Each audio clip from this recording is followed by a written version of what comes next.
You said don't start this again. I'm saying for something to start, something has to be finished. What got finished?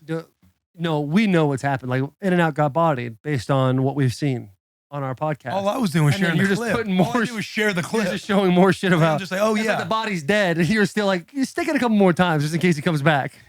No, I'm thinking like anytime something gets posted, that's like, yeah, that's something I believe in. That's something I'm with. It's just like I'm sharing. It's like, oh, I'm sharing this. It's like if Daily Stoic, like, yeah, we all know and agree on certain things. It's like, oh yeah, I'm gonna share this. This is good. It's like, oh yeah, somebody's talking about In-N-Out being trash or Five Guys being superior. Not trash, because I don't think In-N-Out trash. It's not trash. But all good burgers. We're just talking about which one's better. It's like when I see a video of like Five Guys being superior, I'm like, oh yeah, this is something I identify with. Something I identify with. What a fun way. What a fun way to start this episode, dude. Episode 233? 234. We just jumped up? Or am I just always off one? 233 was Tom. Great, by the way. By the way, yeah. Very well received podcast, Tom Segura, dude. People I was fired up when he tweeted. Yeah. You sent a great voice message, by the way. I was just like, there's nothing to add. I was thinking about doing a voice message just like farting or something. Yeah. But I was like, yeah, dude, that's. Yeah, I was blown away. Segura and honestly, Kreischer, just two dudes that have done so much for this show. Yeah. And we'll continue to ride those coattails. And times like, yo, I was like, it was a lot of fun. It was a great time. To see him throw it up on the old Bird app, it was like, oh, wow, this is fucking cool. Like, Tom Segura is like showing love to the boys and saying like full episode with the link. Like, whether or not it's somebody doing it for him, I don't think it matters. Yeah. But Tom would have to sit there to whoever's running a social media and be like, hey, do you mind giving the boys some love? Yeah. Or maybe they show it to him like, hey, Tom, your episode's doing really well on Bussin with the Boys. And he's like, yeah, say something. Yeah. You know? But anyway, regardless, dude, something we have to talk about each and every week, and it's very important to us, is the Chevy Silverado. Summer is here, and what better way to take advantage of all it has to offer than with Chevy Silverado. Silverado Summer. Think of all the possibilities from off-road adventures to DIY projects and hardcore work. Silverado has the capability and technology to make this summer your best one ever. With 9 different Silverado models to choose from, the engines that range from a powerful Turbomax to the 6.2-liter V8 and the Duramax diesel, you can count on Chevy power and performance to get anything done. Like many of you, we've been hitting the road a lot lately, and it seems like everywhere we go, there's an army of Silverados and Silverado owners. So shout out to all of you. Game recognized game. Head over to Chevy.com, dude. Check out Silverado and all the Silverado trucks, the official truck of Bussin' with the Boys. Before we go any further into this podcast, we got 2 very special guests. Joey Singleton and his son Sebastian have graced us with their presence. If you see my tattoos, if you ever appreciated my tattoos at all, there's a 99% chance Joey has done those tattoos. So let's give a round of applause to Joe right here. Just being on the bus, man. Being on the bus. His son, I see him also working on a little bit of ink there in the corner. That duster on the top of your lip, brother, looks fantastic. You got the haircut from Boy Meets World. Looking like Sean. Bro, he does look like Sean. Yeah, dude. And that's a compliment. You've probably never seen that show, huh? That's a 90s piece. Mr. Fee-hee-hee-hee-nah. Like, that's some shit right there, dog. Handsome boy. I don't know about that little flavor saver on the bottom, but, you know, hey, life's all about choices. Will's a big flavor saver guy. He likes a little soul down there. That little soul down there. Speak to it. Something to You know what I mean? Yeah. Need God around at all times. Yeah. Yeah. I do fucking love that. But yeah, before this podcast started, as it kind of got into everything, you heard us talking about Five Guys in and out, but the reason why that started is I have finally found a victory in the polls on Twitter. And that was choosing to always be able to run a red light over having the front parking spot wherever you go. So Jack, brother, we did it. We did it. I'm proud of us. Me too. What an opportunity. And we'll have another opportunity to do a Would You Rather this week on when the twisted question comes up. But Willie, what's up, dude? I didn't know we kept track of all the poll stuff. No, you've won before, by the way. Have I win? Yeah, I'm sure you've won before. That's nice of you to say, but I really don't. Like, the whole In-N-Out thing, like I talked about, has really clouded my judgment because it's been such a beatdown. I think your mental has been invaded throughout this whole. It's hard not to. Poll situation. How do you not question yourself after a while? I'm saying what my answers or my opinion, you'll like think to yourself, oh, you're just saying it because you know everybody's gonna. You're just playing to everybody. Yeah. I'm just thinking like, I don't think it's not. You're just more of a common man than I am, I guess.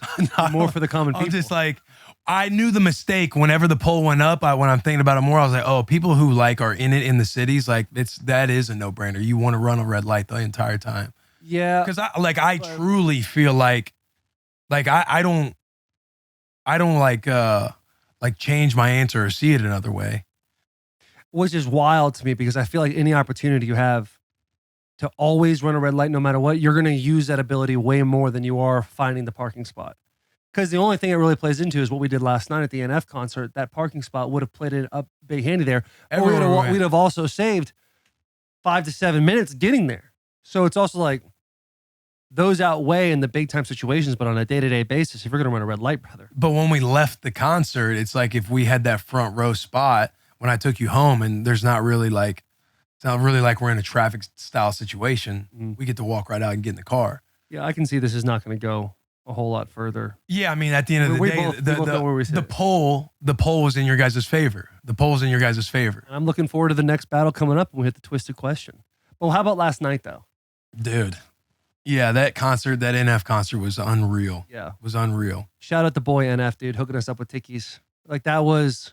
And his wife, Bridget, just knocking it out of the park. Like it was, being like in Nashville and knowing that there's a lot of like probably family I didn't meet or get to know like the majority of the crowd because there was a lot of people. But I know when you're doing the whole host thing and like there's a lot of tickets going on, like Bridget was like crushing it the entire time. Yeah. There's a lot going on. There's a lot of moving parts. She kept her composure, especially the state that she was in. And it was her birthday either yesterday or the day before. The day before. There was literally a lady. We're at the 1230 Club and there's like probably 20 people, including me, Will, and Bree. Mikey was already with Nate. And we're like going down and trying to find our way to like downstairs green room area. And it was kind of a shit show. And Bridget kind of leading the whole thing did a phenomenal job. There was literally a lady there with a suitcase. Like I felt like she had places to be. And you're thinking like, yo, you could just leave that somewhere, right? And come back to the 1230 Club after the show. But she was hell-bent on taking that thing. And it was impressive. But I was blown away by Nate and the way his show went, dude. The cinematography, him coming out in all white, singing a couple of songs, and then there's like a minute 30 break of some cool shit playing on the side before the search came on, and he's pulling this car on the screen. Everyone's cheering because they know what's coming, and then he comes out in the all black, and you could just tell he has to be in certain parts of the stage based on how the song is going, and he's literally knocking it out of the park. Yeah, you could just tell like how meticulous, and he's just like to the detail. Runs it right. Like you see the art come to life, not only in his music and lyrics and everything else, but the entire show. Yeah. And we obviously the balloons being tied to the car, like Yeah. as that's coming out, like, no, it was fire, man. He's super impressive because he's like found a way to essentially like talk to the mic as if it's a therapist and they're the only two people in the room. Yeah. At all times. At all times. And I've only been put on NF for, I don't know, 3 years, 4 years. Whenever I really met you is when you put me on The Search, that album. But you've been a fan for a long time, dude. I'm watching when the opening of the show happened and it was showing the balloons and then the mansion. And then you've been telling me all about these Easter eggs that he kind of puts in all of his songs. Mm-hmm. I was kind of like thinking, I wonder what's all going on here. Because you could feel people getting hype and kind of be like, oh, there's that. And I'm like, damn, I wish I really knew. Because the dude's mind is incredible. The way he's able to break that shit down, sing the way he does, keep a flow the way he does, but also articulate his feelings in such a way that it's like, yo, like, I don't know what it is, but he has cornered the market on white athletes. Like any white athlete you see, dude, they're like fucking NF, am I right? And you're like, yeah. Is that not true though? That's hilarious. Like every dude, like any piece of trauma you've ever had in your life, dude, if it's been good, like parents, this, that, self-doubt, any of that stuff, you throw on an NF song and you're like, this dude knows me essentially. Right. He speaks to like the soul of like the dark times, the down times. Dude, it was nuts. And the way to articulate it all, because his albums, like all of his albums, they're like albums that you can fully listen to from start to finish. And the recall back and forth between not only songs in albums, but other songs from different albums back and forth. Right, it's like, it's truly incredible to watch. As you see like the audience and everything else, you can just tell like how much he influences people. Yeah. Like how much he has influenced people. Yes. Like I can't imagine like when Mama played. Right. Like I'm getting emotional watching. I'm like, holy shit, like I'm like kind of choking up, but there's a point of me that's like, these people who are sitting here who have been a fan of him for so long, there's got to be, wet cheeks everywhere throughout this concert. Yeah. People have got to be like, it's wild. It is just how he just has really just consumed people and how they're so influenced. It's beautiful. I can't imagine what that's like for him in public when people recognize him. Being able to like, because there's so many times people have been like, this guy saved my life. Yeah. And I'm sure people are like just fiending to meet this man and like just tell them their story. Right. It feels like Jelly Roll has a base like that as well. Like there's no question. Who's rock with Jelly for so long, and you just have that influence everywhere you go. Speaking of, we met Jelly's daughter. We did. Yeah. She FaceTimed Jelly. Jelly's sitting there, headphones on, playing What's up, Bubba? How we doing? Call of Duty. Playing the game. He was playing the game last night. But dude, yeah, his daughter just came up. She's like, hey, what's up? Literally came over, wanted to introduce herself. Such a sweet girl. Yeah. Such a sweet person, man. So all in all, great show, great concert. Night. You get if you're a fan of NF, you get a chance to go see him. Definitely go see him. It's everything and more. It is a theatrical event, man. It is really, really well done. What do we got in the docket today? What do we want to talk about, dude? Massive interview coming today. Foster Moreau. How do you say it? Moreau or Moreau? Yeah. Foster Moreau. Moreau. I looked up my old video from last year saying like it's Morrow. You know how we did the whole correction thing? But it is Morrow. Moreau is so much easier to say. Moreau sounds cooler too. Yeah, it does. It's got a little French pizzazz on him being from Louisiana. Yeah. You know?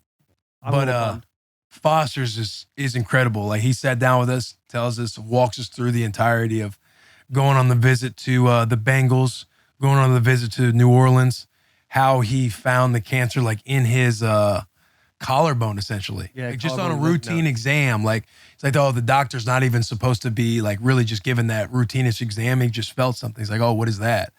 But it walks us through step by step the entirety of his story and his journey with beating officially Hodgkin's lymphoma, or it's fully in remission, whatever it is. I know. I think you have to go like 5 years, right, before you can say like That's kind of like the stepping stone. But at the end of this episode, he says like he has this exam or this scan in a couple weeks, and I know that it was going.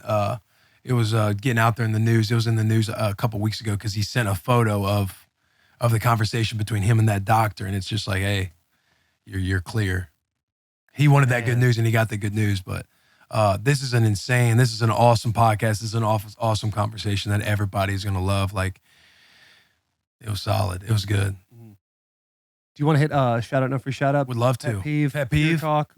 And well, we did tier talk in that episode. Oh, that's right, we did. Yeah. It was the video of best phone games. Yeah, best phone games, best iPhone games. So we get to take a trip down memory lane on the iPhone games. All right, let's talk about a little pet peeve, right? Let's talk a little pet peeve versus, let's do, what do we want to do first, boys? Shout out, pet peeve, or twisted question of the week? We can go pet peeve. I don't do, I'll get negative first. Yeah. Let's start with the negativity first. Let's get some shit off of our chest. I'm very ready. Because it happened to me today. I'm ready. Okay. If you guys don't mind, I'd like to take the mic in this. Go ahead, man. My pet peeve of the week is going to go to the palms up. Specifically, when you're driving and you're pulling out of a parking spot and someone is like rushing to get somewhere and they want to stop and then you're kind of going and then they kind of look at you and it's always an old white lady it's always an old white lady. And this old white lady, I was trying to take a left and she was trying to go. And then for whatever reason, she didn't just keep going. I was literally giving her the right way and she hit me with this. I'm thinking, how is that fucking productive? But I kept my composure and I'm like, hey, I kind of gave her this. And she's like, then she fucking moved the hand over to this hand. Like they're supporting each other and then back over. Like, what are you doing? And I just thought, dude, you got to fucking kept my composure, but get your wrinkly ass down the fucking road for a second because I'm about to just T-bone you real quick and maybe do a hit and run. I didn't because we kept composure, but still, pet peeve of the week is going to have to go to the palms up situation. Ooh, I love that. I do like that. I had a little sticky situation myself last week, and it wasn't an old white lady. It was a gentleman. Older gentleman? No, somebody like our age. Somebody our age. It seemed like a young professional. He was driving a decent little vehicle, but just one of those dudes that you just know, like they think their shit doesn't stink, like they can kind of fucking do whatever. Yeah. We were in the Raising Cane's line. And you know how have you been to the one off White Bridge yet? I have not. So you'll go similar to like Chick-fil-A has these lines sometimes, but you know how they have like the double driveway, but then it goes into one lane and then you kind of like catty corner and know who's in front of you, who's not. You go in.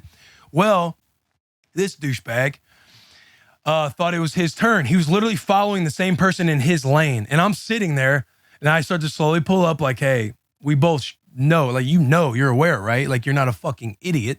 Sure enough, he is an idiot.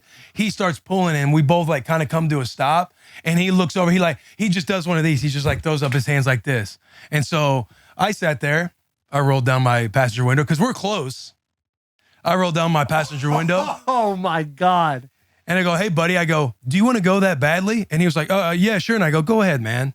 And he like rolled up his window and I'm just fucking steaming, bro. But I could have, like, that was a moment where I feel like to myself, like, I low-key wanted to get out and fucking fight this motherfucker. Pull his ass out of the car. And that usually never happens. Sometimes you get a little bit of that, you really reel it in, like when a situation could get real and it's like, oh, am I going to actually roll down my window here and fucking say something? Yeah. Usually you just like get mad in your car and just kind of like keep it moving. But when that happened, and because I'm literally thinking to myself, like, yo, it is my turn to go. And when he threw up his fucking hands looking like the douchebag that he looked like, I just roll it down because I'm like, there's no way in hell like he's going to muster up and like say anything kind of back. I was like, hey, brother, you want to go that badly? Go ahead. And then he just kind of like rolls up his window and just goes. Two things. You taking the time, like consciously, you have to not only, like you have to find, you're not going to do this and find you're going to look away and then press your window down to look that back. Is what happened. That's not one of those things where you like just put it down and you're keeping eye contact the whole time to keep the anger. You break the eyes, you can kind of gather yourself. You looked away, kept the anger, and then put the fucking window down and then went back to him with the same fucking energy. I will say that's heavy, but I think the way you explained it to me, which you could have been like, hey, fucker, like you could have it wasn't been that like at all, that. I promise. It was not like that at telling all. the story. History is written by the victors. So you were in that situation. But the way you just explained to me, bravo. Because you probably made him feel like the douche that he is. Yes, that was kind of the thing. It's like he could have continued to keep going or whatever because I stopped. And then he kind of like looked over and threw his hands up. And to me, in my mind, like as I'm playing it back, and when he throws the hands up and then it's like a Chevy, like you see somebody in a truck, you're kind of like a little bit more like, let's see who's inside first. Right. And then as the window starts getting rolled down, you're kind of like, oh shit. Fuck. Like, because I've been in those situations where you're like, all right, I don't know if I'm going to, who knows what's inside there. The windows are a little tinted. Yeah. And who knows what's inside there? Yeah, but the context is like I was just going. Charles was like, I was like, hey, we haven't had the new Raisin Canes yet down the road. I was like, you want me to go get some? It's kind of just like a midday, like I'm gonna go grab some. You want something? Treat. Yeah, midday treat. So I'm just kind of like, it's one of those things where you just like leave the house and you're just driving down the road. So I was in like a patient mood, but when I saw the hands come up, I was like, all right. And it was like lean down, and I look over and he starts to like press it down to where it comes down. I go, hey, man, you want to go that badly? Go ahead. Dog, and the way you did the eyes up, like he's looking up at you. You're in a truck. I'm assuming he's in a car. Yeah, it's a 4-door, and I think it was white. It was a white car. SUV-ish, but a little bit lower. It's sitting lower. Yeah, and it was a white car, wasn't it? Yes, it was a white car. And I was haven't heard the story before, but you know it's a white car. Yeah. And I was hoping that I got my Raisin Canes faster so that way I could get up and meet him and go next to him at the light. I was hoping that, but he ended up getting away. Yeah. And the thing too, dude, is I saw him check back a couple times, like in the mirror. I saw the exchange at the window, and I knew that he's like, "Is your name Will?" Because they got the tickets like they're in order, and I see him switch the ticket. But I felt like I saw him looking back in his mirror, and every time I was trying to do like a laughing thing, like I'm like smiling, laughing, like doing one of these. Look at the like I'm waiting to look behind him and laugh in his fucking face, dude. Here's the thing about lines, and those 2-to-1s, they can seem a little bit difficult, but common sense. If ants can do it, you can fucking do it. They find themselves in a line all the fucking time, right? Nice analogy. They're all over the place, and all of a sudden they just merge perfectly. If the car in front of you just went, that next car on the left side is now going to go. Then, buddy, your turn. Yeah. That's how it fucking works. Yeah. The stop sign thing too. When you fucking meet at a stop sign, that shit is, and then you do the whole. And it's like, dude, are you fucking kidding me? There's rules. We have to get a learner's permit. You gotta do the computer. I failed the test 3 times. So I know most of the fucking questions now. If you pull up, dude, if you fucking pull up and the person is to your right and you get there at the same time, the person to your right has the right of way. Know that. Take that forever. That is yes, that is a gift. That is a gift. I don't know. I think I play by straight. You see me in the streets. I know the rules of the road, brother. I'm letting you know. I'm researching. I have double checked this. If you go at the same time, if I'm going this way and you're going this way, and we go stop sign together, four-way stop sign, and we go boom, our wheels stop at the same time, brother. You have the right of way. You have the right of way, and then you go, and then I fucking go. Now, do not be the guy guy goes through a stop sign, and then you think it's a green light, and then you try to just tail the guy. That fucks up everything. That's a whole different dimension. Like that's a whole Twilight Zone I don't feel like getting into right now. But there are some times you can get steamy at a stop sign. You see me at a stop sign, you better know I'm following the rules, and you should too. Just know. I think the 4-way stop sign is a fun game to get involved in. Depends on the mood. Because I'm hot. You see I'm sweating a little bit right now. I know, I'm a little I can tell you're hot. But I feel like anybody, when you pull up to a stop sign and you see somebody else doing it, like your awareness does go up on trying to figure out who stops first or not. If I feel like I'm coming to a complete stop, I will come to a full complete stop so you see my tire stop. If I see you're barely still rolling and then you like have a slight stop right after, I'm going to hit on the gas and I'm going to go.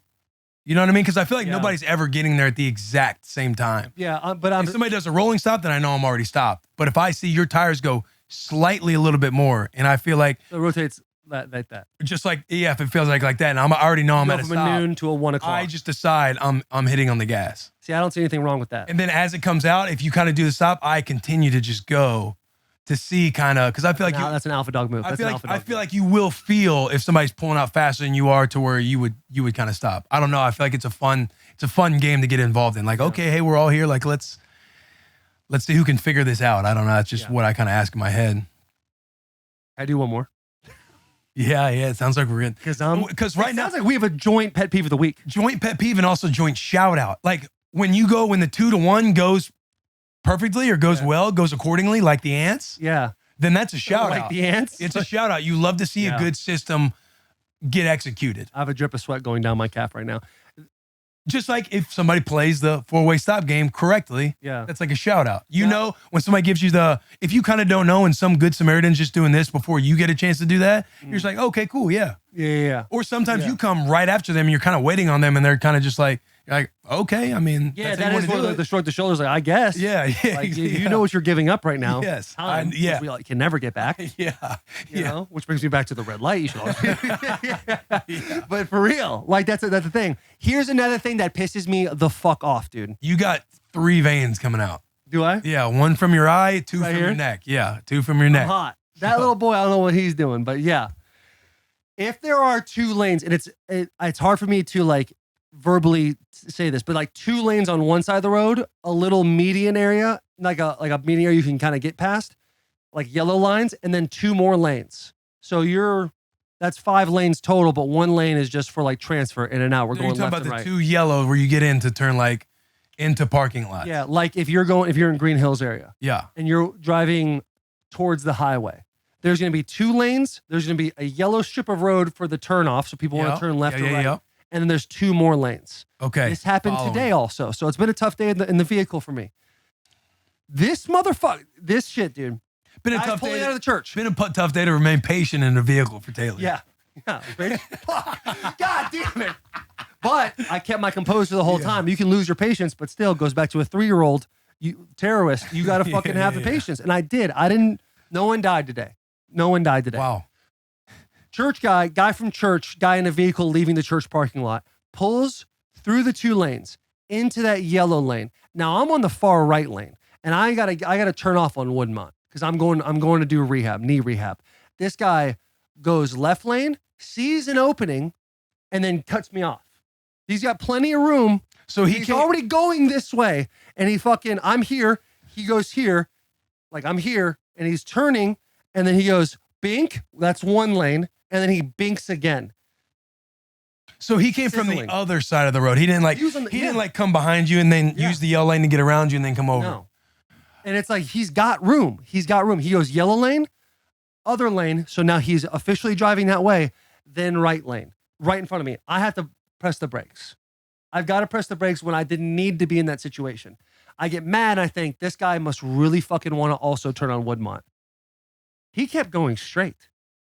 Ooh. Dog. I was gonna say, if you want to turn really bad, listen, I've done that too. I've done that too. I'm like, big, hey, buddy, and then you kind of give a wave like, oh fuck, don't be a killer. I hope to God we're good here, and then you turn off on the road. He didn't turn. He just went straight. Yeah. And it's like, what are we doing? Yeah. Yeah. You're talking about him merging, and then he just went all the way over. See, this is where it's not necessarily a merge because he was already in the 2 lanes that were going north. He was going north. Oh. And he was in the lane to my left, and I'm in the lane, the farthest lane to the right, both going the same direction. And he cuts me off and then continues to go straight through the light when I had to turn right through the light. Like he could have just stayed in the farthest left lane. The where fast Taylor lane. didn't have to, because Taylor's thinking like, brakes. if he turns here, then that's more of a, he took a nice chance, paid off. He's maneuvering to get all the way over. He's thinking to himself when he's coming out of the church, man, this is a fucking hard situation to be in. I'm going to now pull out in traffic. I'm going to use this middle lane, and then hopefully I'll finesse over to that right lane so I can make that right turn. That would have been high level fucking driving. And fortunately, nobody like got hurt. Taylor's saying he could have stayed in that first lane versus getting over in front of Taylor because he was just going straight to begin with, which I get that rage right there. Okay. I do get that. In his spot, it's like once you pull out and you're trying to use that middle lane, it's almost like, okay, I'm going to decide right after these cars pull out, I'm fucking making my decision. Then you're kind of in fight or flight, being like, I'm hoping I guessed right here. Please God, engine work. Yeah. Calling me here. Yep. Yeah, I get. I see that. I somebody that pulls in front of you and you got to abruptly put on your brake and it didn't You're need not to even happen. going at speed yet. Yeah. You're not going the speed limit at all. You're going below the speed limit. And that shit's fucking annoying. So I'm glad we got to work through that, dude. Thank you for the therapy session. Whoa, right? Should we hit an ad before we do Twisted Question of the Week, which I'm excited to hear what Jack has to say. Do we need to do our shout out? No free shout out? I think you just said we have a joint shout out, no free shout out with the merging of the ants. Okay. Well, yeah, we I have another shout out in my back pocket if we need to do that as well. No, I'm solid if that's what you want to do. I mean, I didn't really actually say my pet peeve, but we can move on to an ad. I know we also said we had a joint pet peeve. Yeah. Go ahead, buddy. I'm This just is our I'm just fucking podcast. around. I was trying to have some fun. Dog shitting in the house. That was going to be mine, but go ahead. Let's do. Hey, that is fucking I'll save annoying. that. I'll save that one. Well, you just used it. Yeah, but we can elaborate a little bit more. I'm not going to talk about how I beat my dog right now. We can do that another week. No question. No question. Are we reading this Twisted Tea, boy? Twisted Tea is a refreshing hard iced tea made with real brewed tea with 5% alcohol. It tastes like real iced tea because it is made with real brewed tea. Real brewed tea with a kick. That's 5% ABV. Full of flavor and very refreshing. Goes down smooth. There is no carbonation, which makes it easy to drink all day long.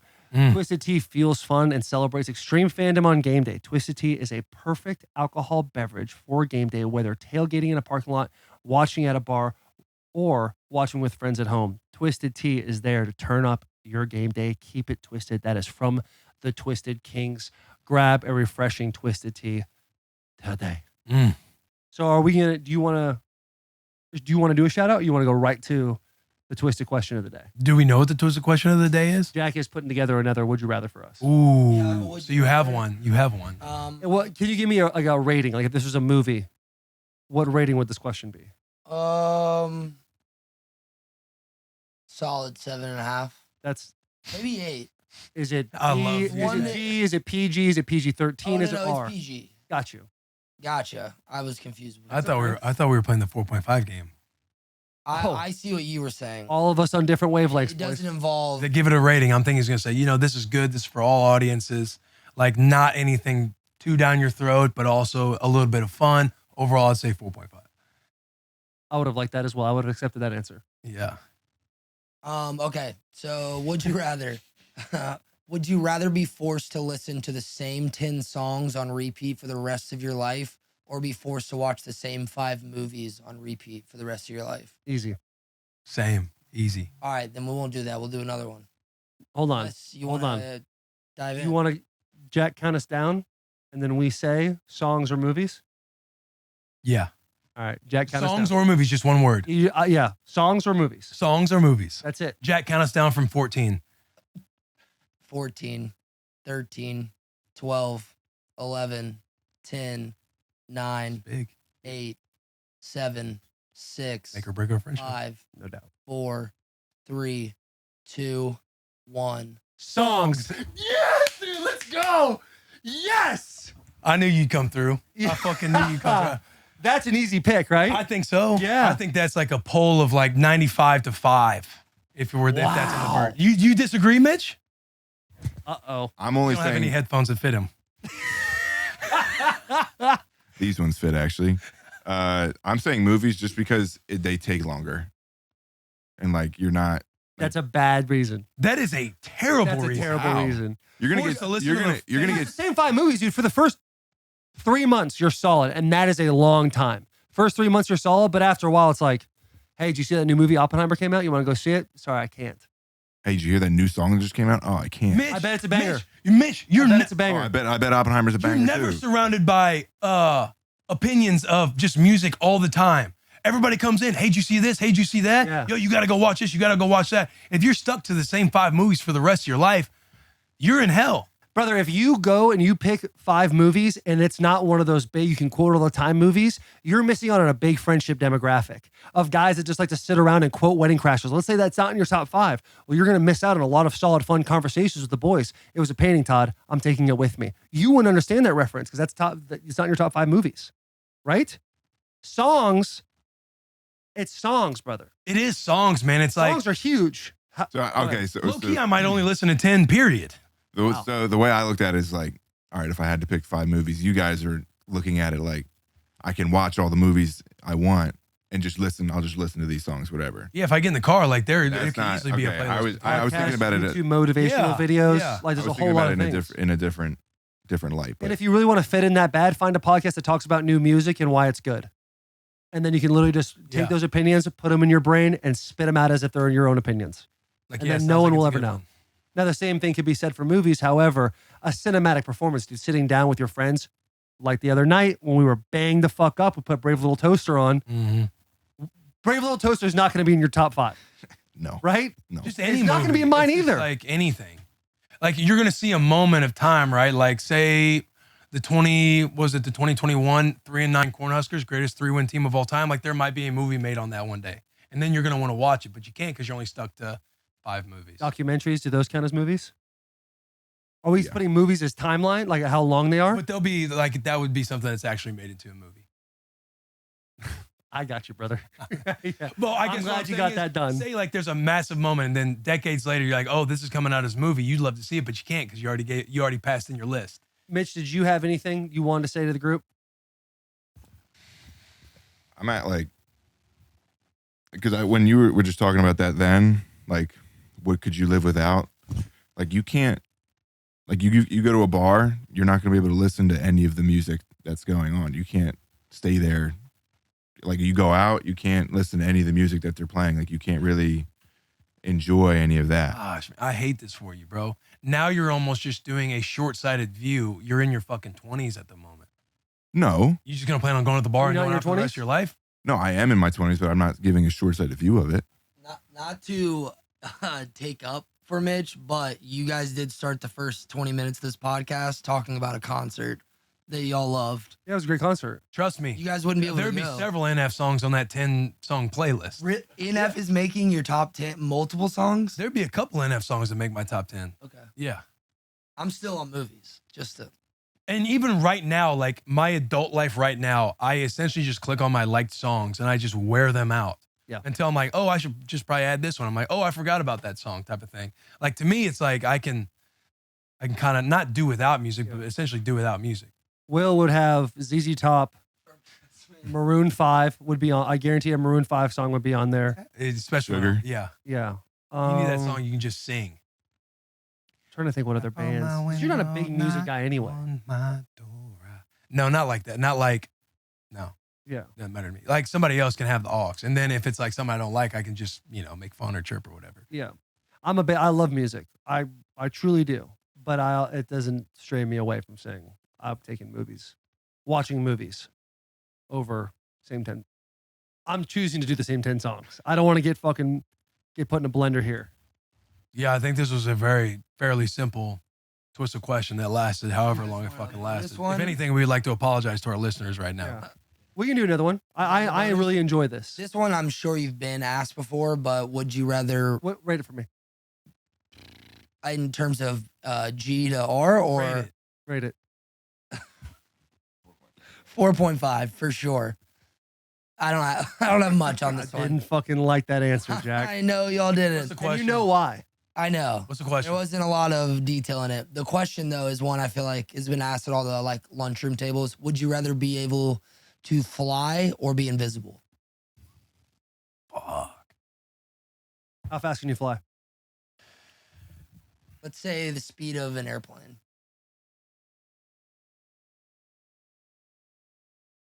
Yeah.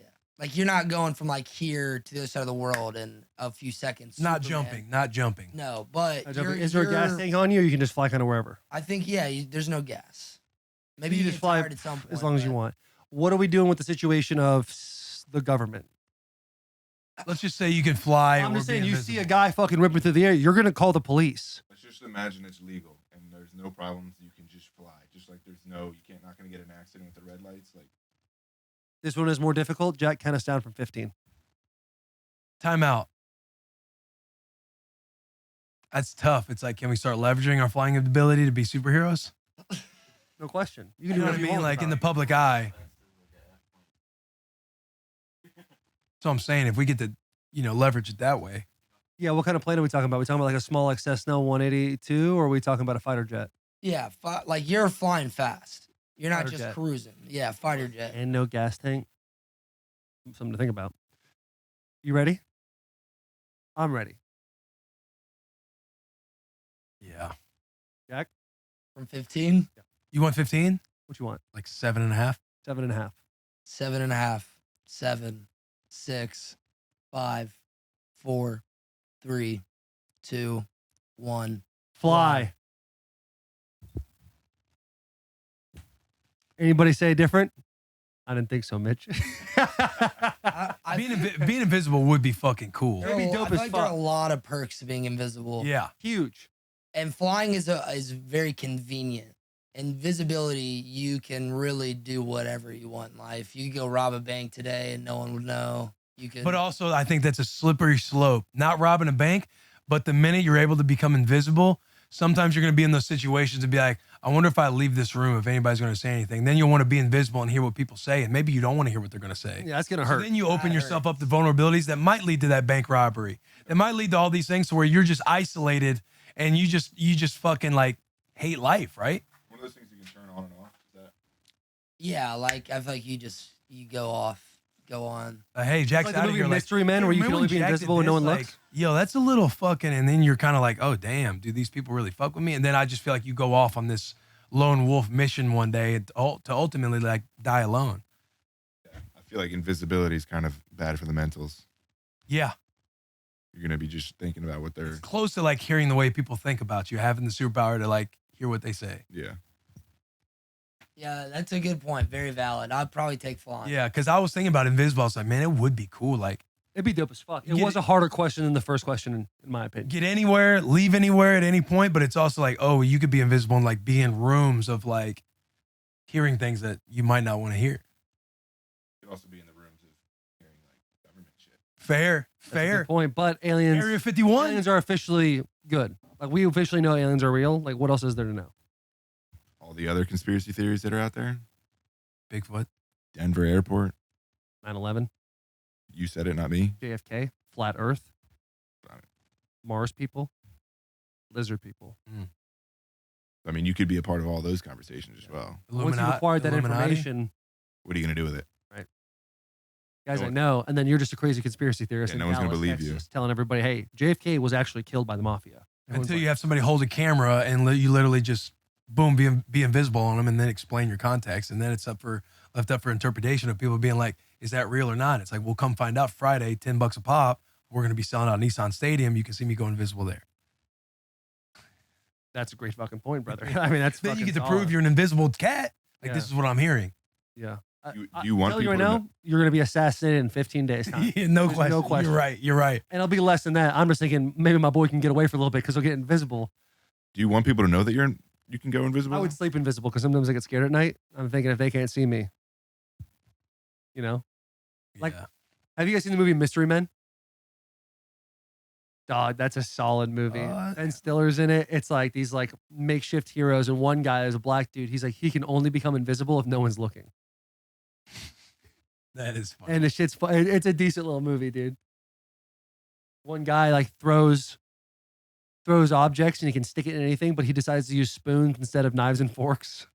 It's a fucking deal. It's a funny movie. That movie gave me nightmares as a kid. I like that one, Jack. Does anybody go invisible over flying?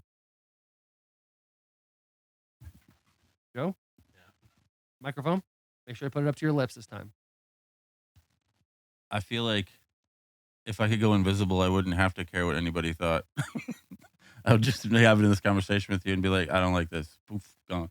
Yeah, but you're still there. Yeah, but I'm not really because you can't see me. I guess. Especially if you don't know someone can go invisible, you'd be busy all the time.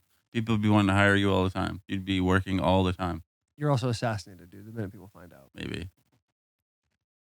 Flying, I think, is so dope. Like, if I have no gas tank, The I'll be problem like, is if I can go invisible, I can operate in a way that keeps anyone from knowing I can go invisible. If I can fly, I'm super visible. unless you get up there. Yeah. But then they just shoot me. True. But you're as fast as a fighter jet, too, and you're fucking. I don't know. Yeah. All right. We get ahead and add and basically get into this I episode. think get into the episode. All right, ladies and gentlemen, before we start this episode, we're going to talk to you about Duke Cannon. We'd like to talk to you about your shower game for a minute. Here's a fact. The body wash you're using right now is weak, watered down, and probably smells like a JV locker room. Simply put, it's not getting the job done. The boys need a shower of substance after a hard day's work, and that's why we use thick, high viscosity body wash from Duke Cannon. Thicker is better.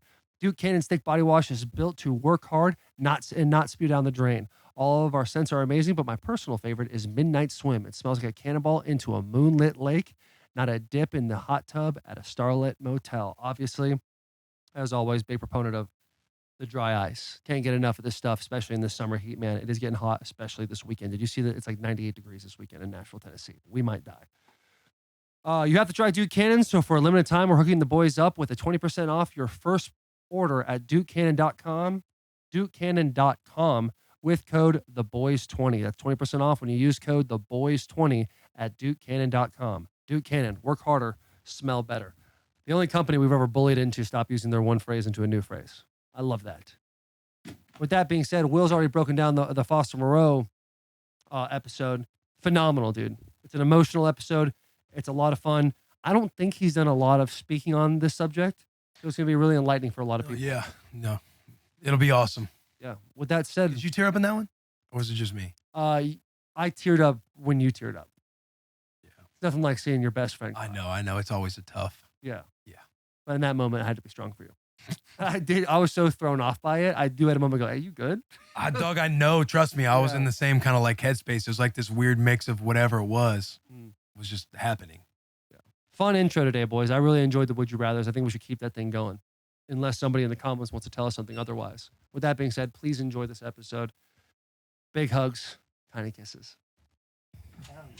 Let us know when we're Get his mic right for him. get it close to your mouth. You know how this works now. You see what wanna have he's another- wearing? Higher up. Fiasco. You see the wrist? I saw the wrist. The thing is nice. You can talk it into the mic.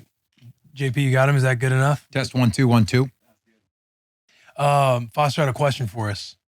I did. Well, it was actually a question for Will, but I'll put you both on the spot. What's the first letter in hors d'oeuvres? Hey. That's what I was going to guess too. You're gonna guess A. Okay, hang on. Your No, reaction. that was a joke. I'm glad you keep on your toes. Yeah. Very good. Very good. Very good. So Oh. the real answer. Oh, Hang on. Hors d'oeuvres. E. No, it's an H. Fuck. I'm pretty sure it's an H. Spell it. That's right. Hors d'oeuvres. Maybe it is right. I'm pretty sure I think it's also, it's not one word. I'm pretty sure it's like separate words. Yeah. Hors d'oeuvres? Or, yeah, like HOR, maybe DE dash DE, and then, hors d'oeuvres. Yeah, something. d'oeuvres. D apostrophe.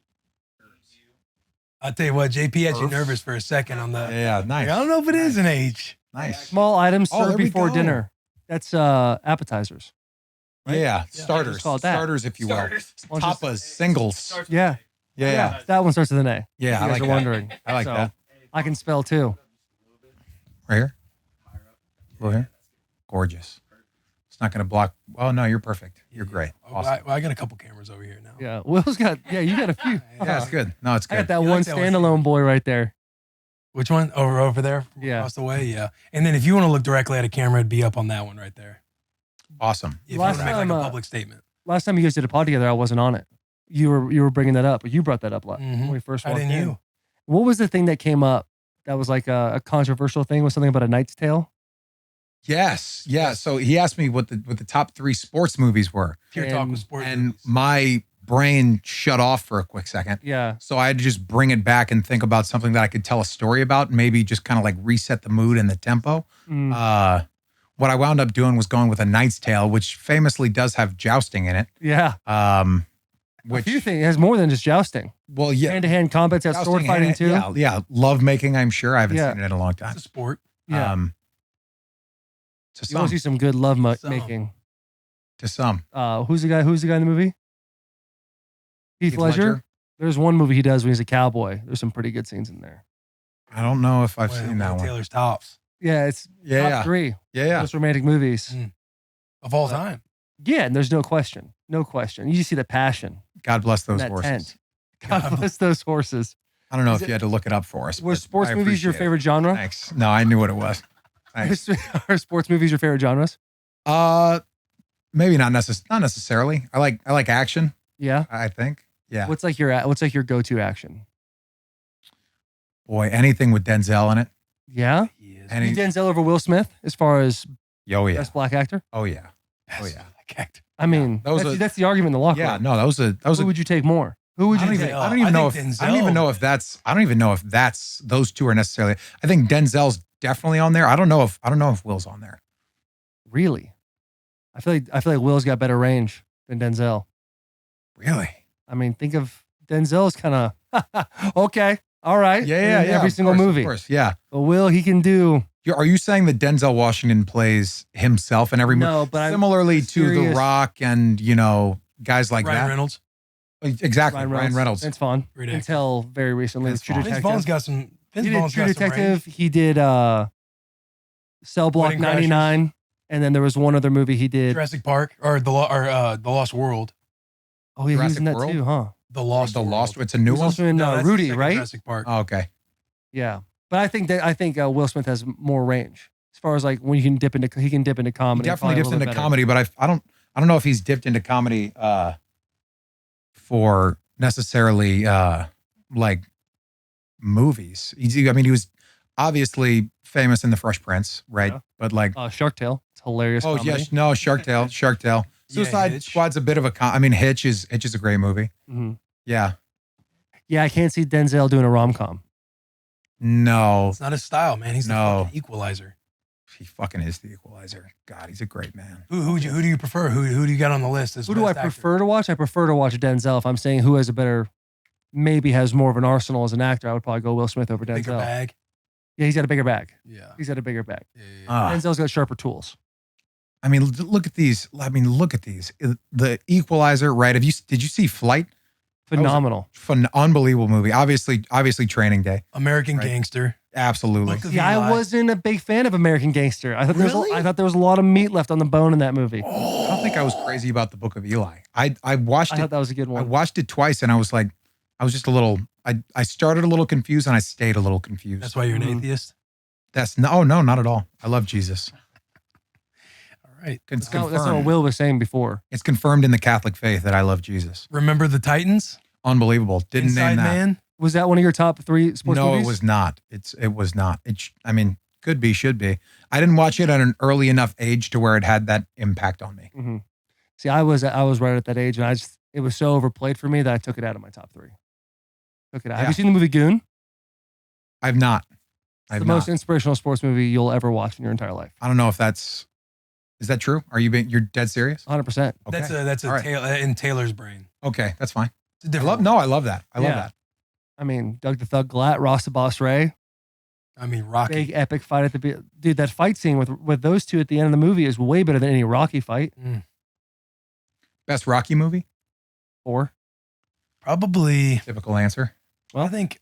usually the masses aren't wrong. Right. That is the typical answer. That's like the mainstream. Like typical- everybody. it's a That's the typical most, answer. that's The the last most one. popular answer. Sure.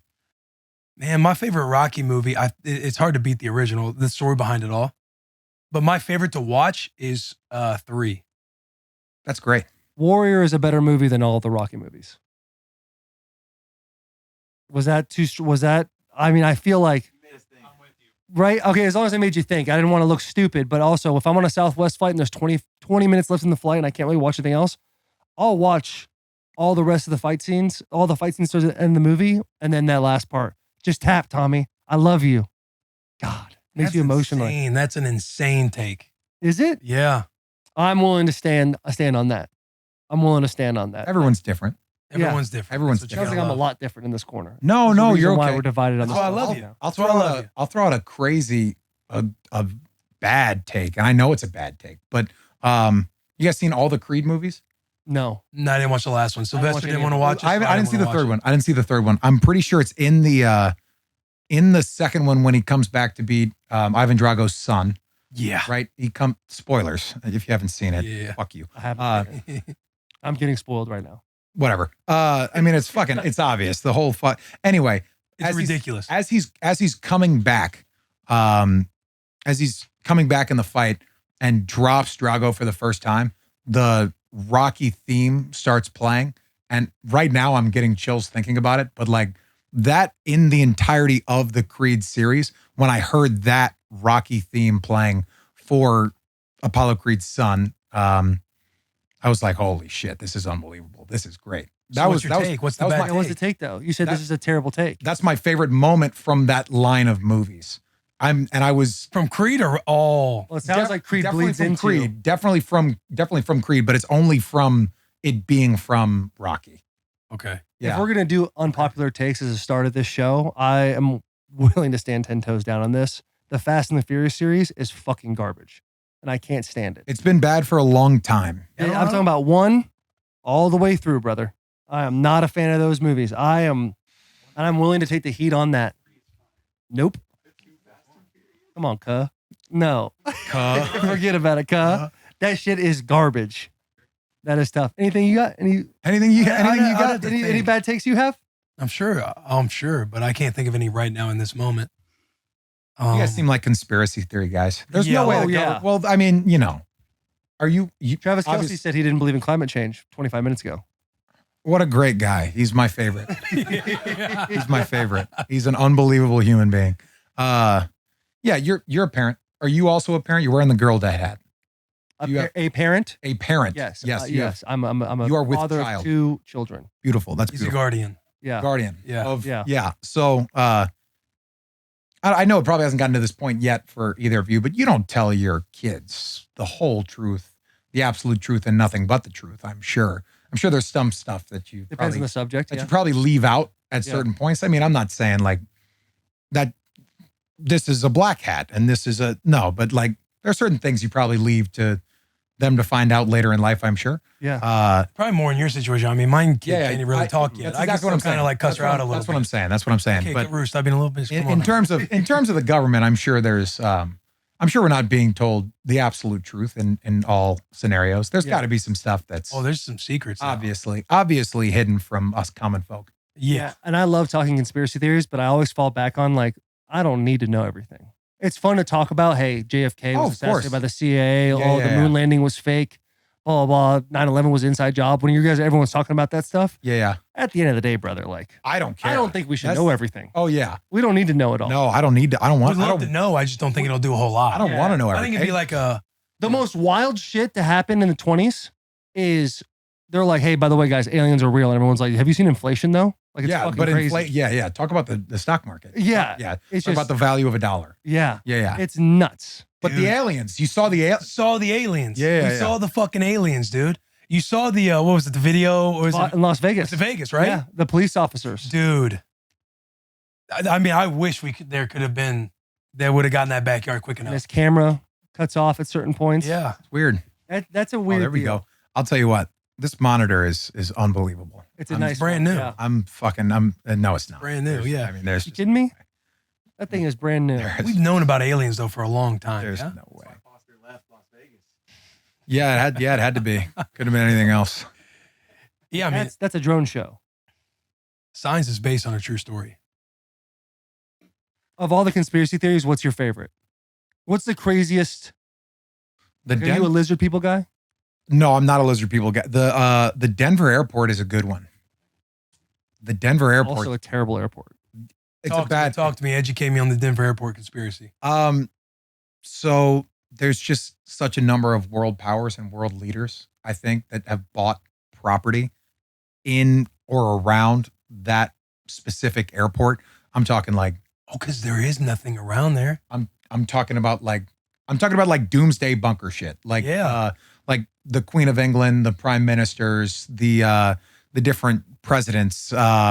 And then, well, you have all that stuff that's on the surface, but that's real. People like, you could know that. You could look at like the records. That's actually happened. But there's murals and paintings on the walls of the airport as you're walking through that depict like, semi-demonic type things that like satanic worship type stuff. Oh yeah, there's that weird horse in the front too that people don't like. And literally, you'll walk Illuminati by type signs and it'll say like, "Hey, Yeah. don't talk about the lizard people." It'll just be like something that says, "Don't talk about lizard people" or something like that. Yeah. You were in the Denver airport in March. I think I vaguely now remember when we were on the car ride and somebody made a comment. It might even been me, like there's nothing out here. Or somebody brought that up. Maybe was it you, JP? Yeah, so we're talking about buying property. No. Yeah, not those yeah. lizard people. Yeah, I don't really think the whole lizard people thing. There's a couple of murals, not like ads. Those are actual ads. Yeah, that's an actual ad. Yeah. They hired that lizard. Oh, and yeah, there's people who own like squares of land around, like just high ranking people, the highest ranking people in the world own like small little squares. So like people have basically theorized that there are doomsday bunkers there, and in the case of that's one of them. Knife on the pigeon, which the pigeon is peace or something, like, not sure. But that's a fucking terrifying little photo. Yeah. Just walk around with your like 5-year-old daughter and be like, No doubt. what is that? Especially when you're stuck in the fucking brutal security lines there. Like, figure that shit out. Exactly. Yeah. You're just trying to dollars over budget. Can't even figure out a TSA line. Yeah. struggling through a 14-hour layover because San Francisco can't take your flight right now. Amen. Anyway, I like that. I would buy some stock in that. that's a cool one. We interrupt this episode to bring you Body Armor. Bussin' with the boys, sponsored by Body Armor. From sport drinks to sport water, Body Armor keeps us hydrated all day long. Whether we're talking, watching, or even playing sports, Body Armor is our go-to choice. Real hydration, real ingredients, packed with electrolytes, vitamins, and nothing artificial. Body Armor has great tasting flavors like strawberry banana and fruit punch, my personal favorite. The best athletes and podcasters in the world hydrate with Body Armor, like Ronald Acuna Jr., Christian McCaffrey, Alex Morgan, Taylor Lewan, Will Compton, and more. And the latest one to join the team, if you haven't checked out the Caleb Presley interview with Joe Burrow, go check that shit out. That such shit a was good hilarious. one, dude. But there is nothing like whether you've been running your mouth all goddamn day long or it's very hot outside and you are dehydrated, you are hangry, you are all of the above, and you're able to look in your fridge or grab an ice cold fruit punch Body Armor. There's no better thirst quencher out there. Drink Body Armor, drink Bussin' with the Boys, Body Armor. Go find them, Amazon stores, wherever, worldwide. They're in gas stations. They're fucking everywhere, boys. Head on over to Body Armor and get yours today. Back to the episode. We all share something in common, by the way. Do we all know what it is? White? Yeah, we're all white. Yeah, Okay, Let's get the obvious out of the way. we're all white. I was making sure. We all have veneers. Oh, yeah. So mine are a little less veneers. obvious than yours, and definitely yours. Yeah. Oh. They look good though. They do. No, they really look good. Why? No, when did you get I'm- yours done? When or why? When? 2018. Was this after the LSU debacle? Exactly right. I can't tell that story though for legal reasons. So That is a cliffhanger. Hang on now. Hang on. no, I can't. I can't. Regardless. You told a story about you getting in a fight last time you were on the Oh pod. no, that wasn't it. No, that wasn't it. It's a different one? Oh yeah. Can you give us some cliff notes? Basically, there was some. There was some stuff that happened that caused me to, per se, lose some teeth. It wasn't a fight though. It was with equipment. And I had to get them replaced. I have a nasty photo of it. Nasty. You can't talk about My it lip for was legal my reasons. lip was cut in half. I can't do it. Are we talking about a weight? We're talking about in the weight room? It could have been. Could have been there. Rose Could have been on the practice field. It could have been in a. Rose, a bar wire snapped, came back, hit you in the mouth. Could have been something. I don't Can't remember. talk about for legal reasons look at because the that- school's Look involved. at that beard. Was this a Fred's thing? Did you get smacked because the wire broke? No, I don't think so. I don't remember. I don't remember. I don't remember what happened. I don't remember. But that was an interesting time. Can't talk about it though. Legal reasons. While we're on LSU, though, is that not the most insane town of all time when it comes to college sports? And it's about to get crazier. We're meeting up with Todd Graves, I think a little later, and he's just touring the country from, he's up in Omaha right now where obviously the LSU baseball team's trying to vie for a national championship. Didn't they just lose to Wake Forest last night? They did, yeah, 3-2. Controversial strike zone. Yeah. Very controversial strike zone. I've seen it all on Twitter. Yeah, 3-2 game, I believe. Scored bottom of the 8th. Interesting game. Mm-hmm. Yeah, Todd Graves, it's an unbelievable town. Why is it about to get better? Because Todd Graves will be here, the fucking owner of, I'm sorry. Todd Graves is the owner of Cane's Chicken Fingers. And Which he'll be blows Zaxby's Cane's. out of the water. God. Cane's is number one in the chicken finger category. Cane's is fucking unbelievable. He's the owner of that. Ever since I was a little kid, we'd tailgate all the LSU games, and we'd have like a bunch of friends over, but we'd do like a big like 25 piece or 50 piece like chicken tender with, 2 little Texas toast boxes full of their cane sauce. It was just, That's number one, right? I'm What? sick. Raising Cane's chicken fingers. Of all the chicken fingers? Of all the in chicken fast fingers. food? In fast I don't food think chains. it's not even close. Most likely, yeah. It is not even close. Most You likely. still have a caniac? Sub Yeah. the slaw for an extra piece of toast? Slaw, extra butter on both sides, B.O.B. Oh, I did not know that. Butter on both Nice sides. trick. Yep. I didn't know Butter that. both sides, extra sauce. Now, when you take down the canes, do you funnel out the Texas toast a little bit, put the piece of chicken in there, and then drizzle it up like it's a hot dog? It's a good concept. I don't do it. Taylor did teach me that last time we were at It was Cane's. nice, He's wasn't like, it? "Check It's this good. out." It is Good. nice. It's Like good. anytime you can get like chicken in between some bread, especially some butter bread like the Texas Oh toast. yeah. Some B.O.B. Yeah. It's gonna go down. B.O.B.. It's gonna go down good either way. Yeah. When you were at LSU, what was the best bar? You Fred's guy, Mike's guy, Bogey's guy? I love this, by the way. This is tremendous. I started in bogeys 100%. I was big in bogeys. And I remember the first time I blacked out. I had 3 pitchers of Vegas bombs. Yeah. And I was pouring for everyone. And it wasn't after like a huge game. We had just like beaten Syracuse. And we came home and it was still kind of early because it was like, it was fucking unbelievable. We had a blast.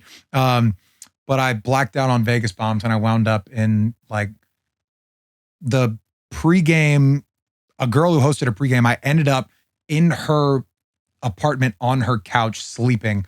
And I woke up the next morning and they didn't know I was there. I woke up to them screaming because I was on their couch and they had no idea how I got there. I had no idea how I got there. I was shocked. It was. Are you an aggressive drunk? Or do you like look for fights? No. But if they show up, who am I to stop you? I think there's wasn't there a nice little story your rookie year on the Raiders? Of me fighting? Yeah, I think like after you guys were having brunch, it was like day after a game. You guys went out, I think the San Francisco area and had a brunch. You might have knocked a drink out of a gentleman's hand. Nope, that's not the story. That's not what you're It's mixing. ringing some type of bell. It's ringing a bell. You're mixing stories.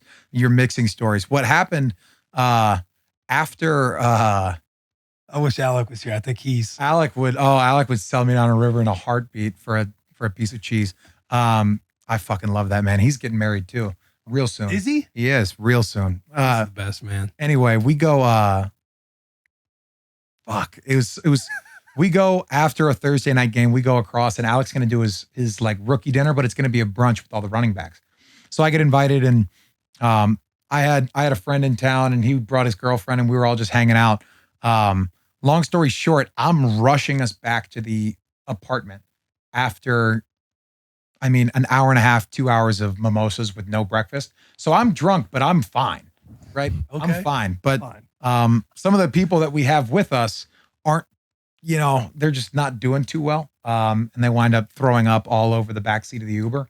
Oh no, that's $100 cleanup fee. $100 cleanup fee, but I was just so worried that this guy was gonna like say some bad shit about me or do so. I paid him $500 to just kind of keep his mouth shut because we got in the car. Hush money. We got in the car. I shit you not, and he goes, "Oh my God, Alec Ingold with the Raiders! This is unbelievable!" And typical Raiders fan. yeah, well, so I got in the car, and this guy was just, he had Raiders like memorabilia, he had stuff, and like it was so cool. And then like one of our friends threw up in his Uber, and it was like, oh shit. And it was on the weekend of like a big music fest. I don't know what music fest is out there around October, around November, October, probably sounds right. But yeah, he was probably going to make a lot more money than that $100 cleanup fee. Yeah. And he wasn't going to be able to give Ubers because there was just projectile vomit down the passenger seat. You know, he's fired up to tell that story. I hope so. I hope he doesn't hold any hard feelings. Yeah. If he's watching, I'm sorry. So I'm which story so am I terribly sorry. Which story am I missing terribly with the knocking the drink out of the dude's hand? So there was a time we went out and we weren't looking for trouble, but we were having fun. And eventually we started at a bar, walked around to a couple different bars, and we ended up in the same bar that we were in, and it was about 15 minutes till last call. We go, there's probably like 10, 15 football guys in there, right? And I'm like, okay, you know, I'm bored. Not many single women in the bar. I'm gonna just go walk up and go grab us a drink. And I tell Alec, I say, watch this. I walk up, I'm pushing through like the most annoying frat bros you could even ever imagine. Mhm. Like I'm just shoving guys out of the way, just kind of making my way through, almost butterflying through these guys. And eventually I'm pushing my way past a guy. And he goes, "Hey man, there's a fucking line." And I'm like, "No, brother, I'm buying. What you want? What kind of drink do you, what he's like, "Oh man, I'll take a Red Bull vodka." I'm like, "All right, fucking freak." Anyway, I go to the front of the line. I order one Red Bull vodka specifically for this guy. I go up.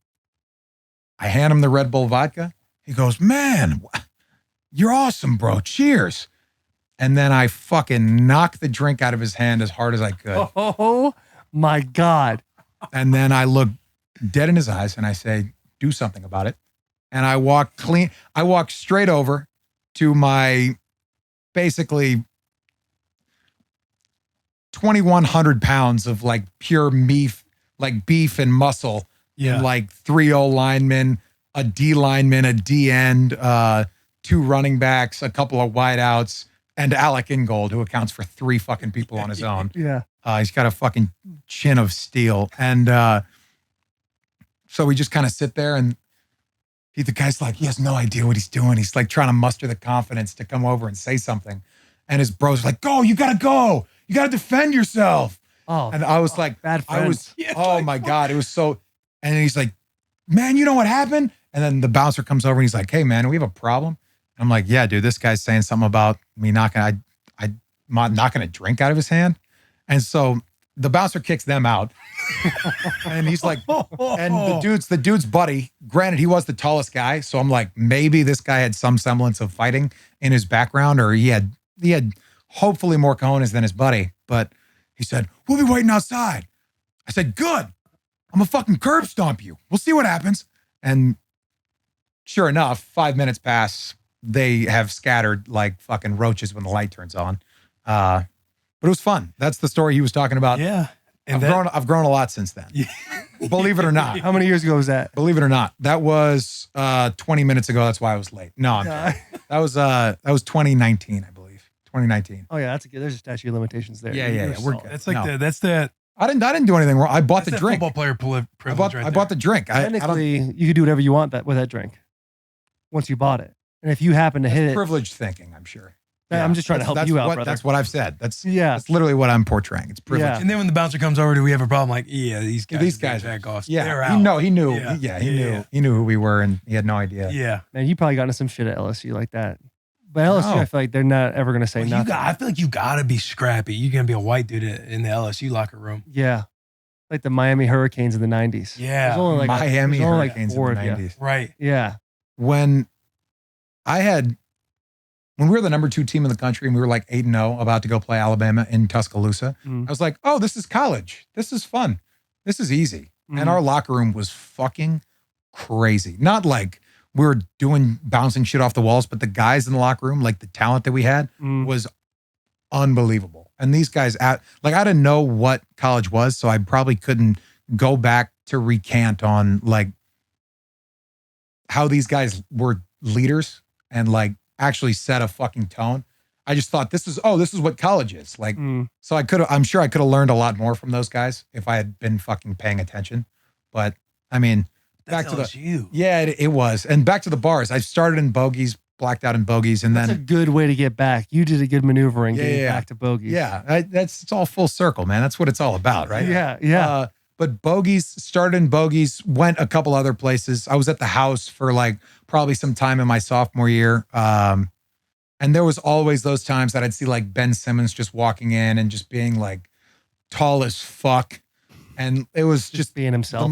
it was so funny. We all lived in the same complex over at, like, it was right off of campus. So we got those off campus stipends. It was barely off of campus. And the 5th floor of that little new facility, it wasn't done. It was still being constructed. Oh my God, it was abysmal. It was unbelievable. And like we as students didn't do a great job of like upkeep, and it was, oh God, it was bad. But it, ratchet, you know. Yeah. Ben Simmons was in there. A few other guys were in there. And I was right in the middle. I was just bad influence after bad influence. I was having a fucking ball. Eventually I wound up making it to Fred's though, who I'm sure you guys know what Fred's is. I'd hope. Yeah. We did a live show at We Fred's. did a live show there. It was awesome. Unbelievable place. Yes. Unbelievable. That right there, interacting with everybody at Fred's, you realize you're just in a different. You just realize you're in a different. I mean, LSU or Louisiana in general is not the United States. It's a third world country. Yeah. And I mean that as a compliment. We've always- in a mixed. I see what you're saying there. For You know sure. what I'm saying? It's just different. It's like Quebec of Canada. Quebec. You know what I'm saying? Yeah. I guess Quebec of America. They're literally like, "Oh, you should have been here last week, and we had a midget wrestling thing," and you're like, You can "You say guys are that? saying the N word down here?" Yeah. Wow. Yeah, it's true. No, they do that a lot. It's true. Yeah, that is They true. do You can't that say- a lot. You certainly can't say either. Yeah, but that's oh fuck, what a fun time. He said, "Oh, Oh fuck, what a fun time. And it is. It's a fucking blast. Like you'll have like the frat boy boxing in the like they had frat boy boxing in the spring on like a Thursday night.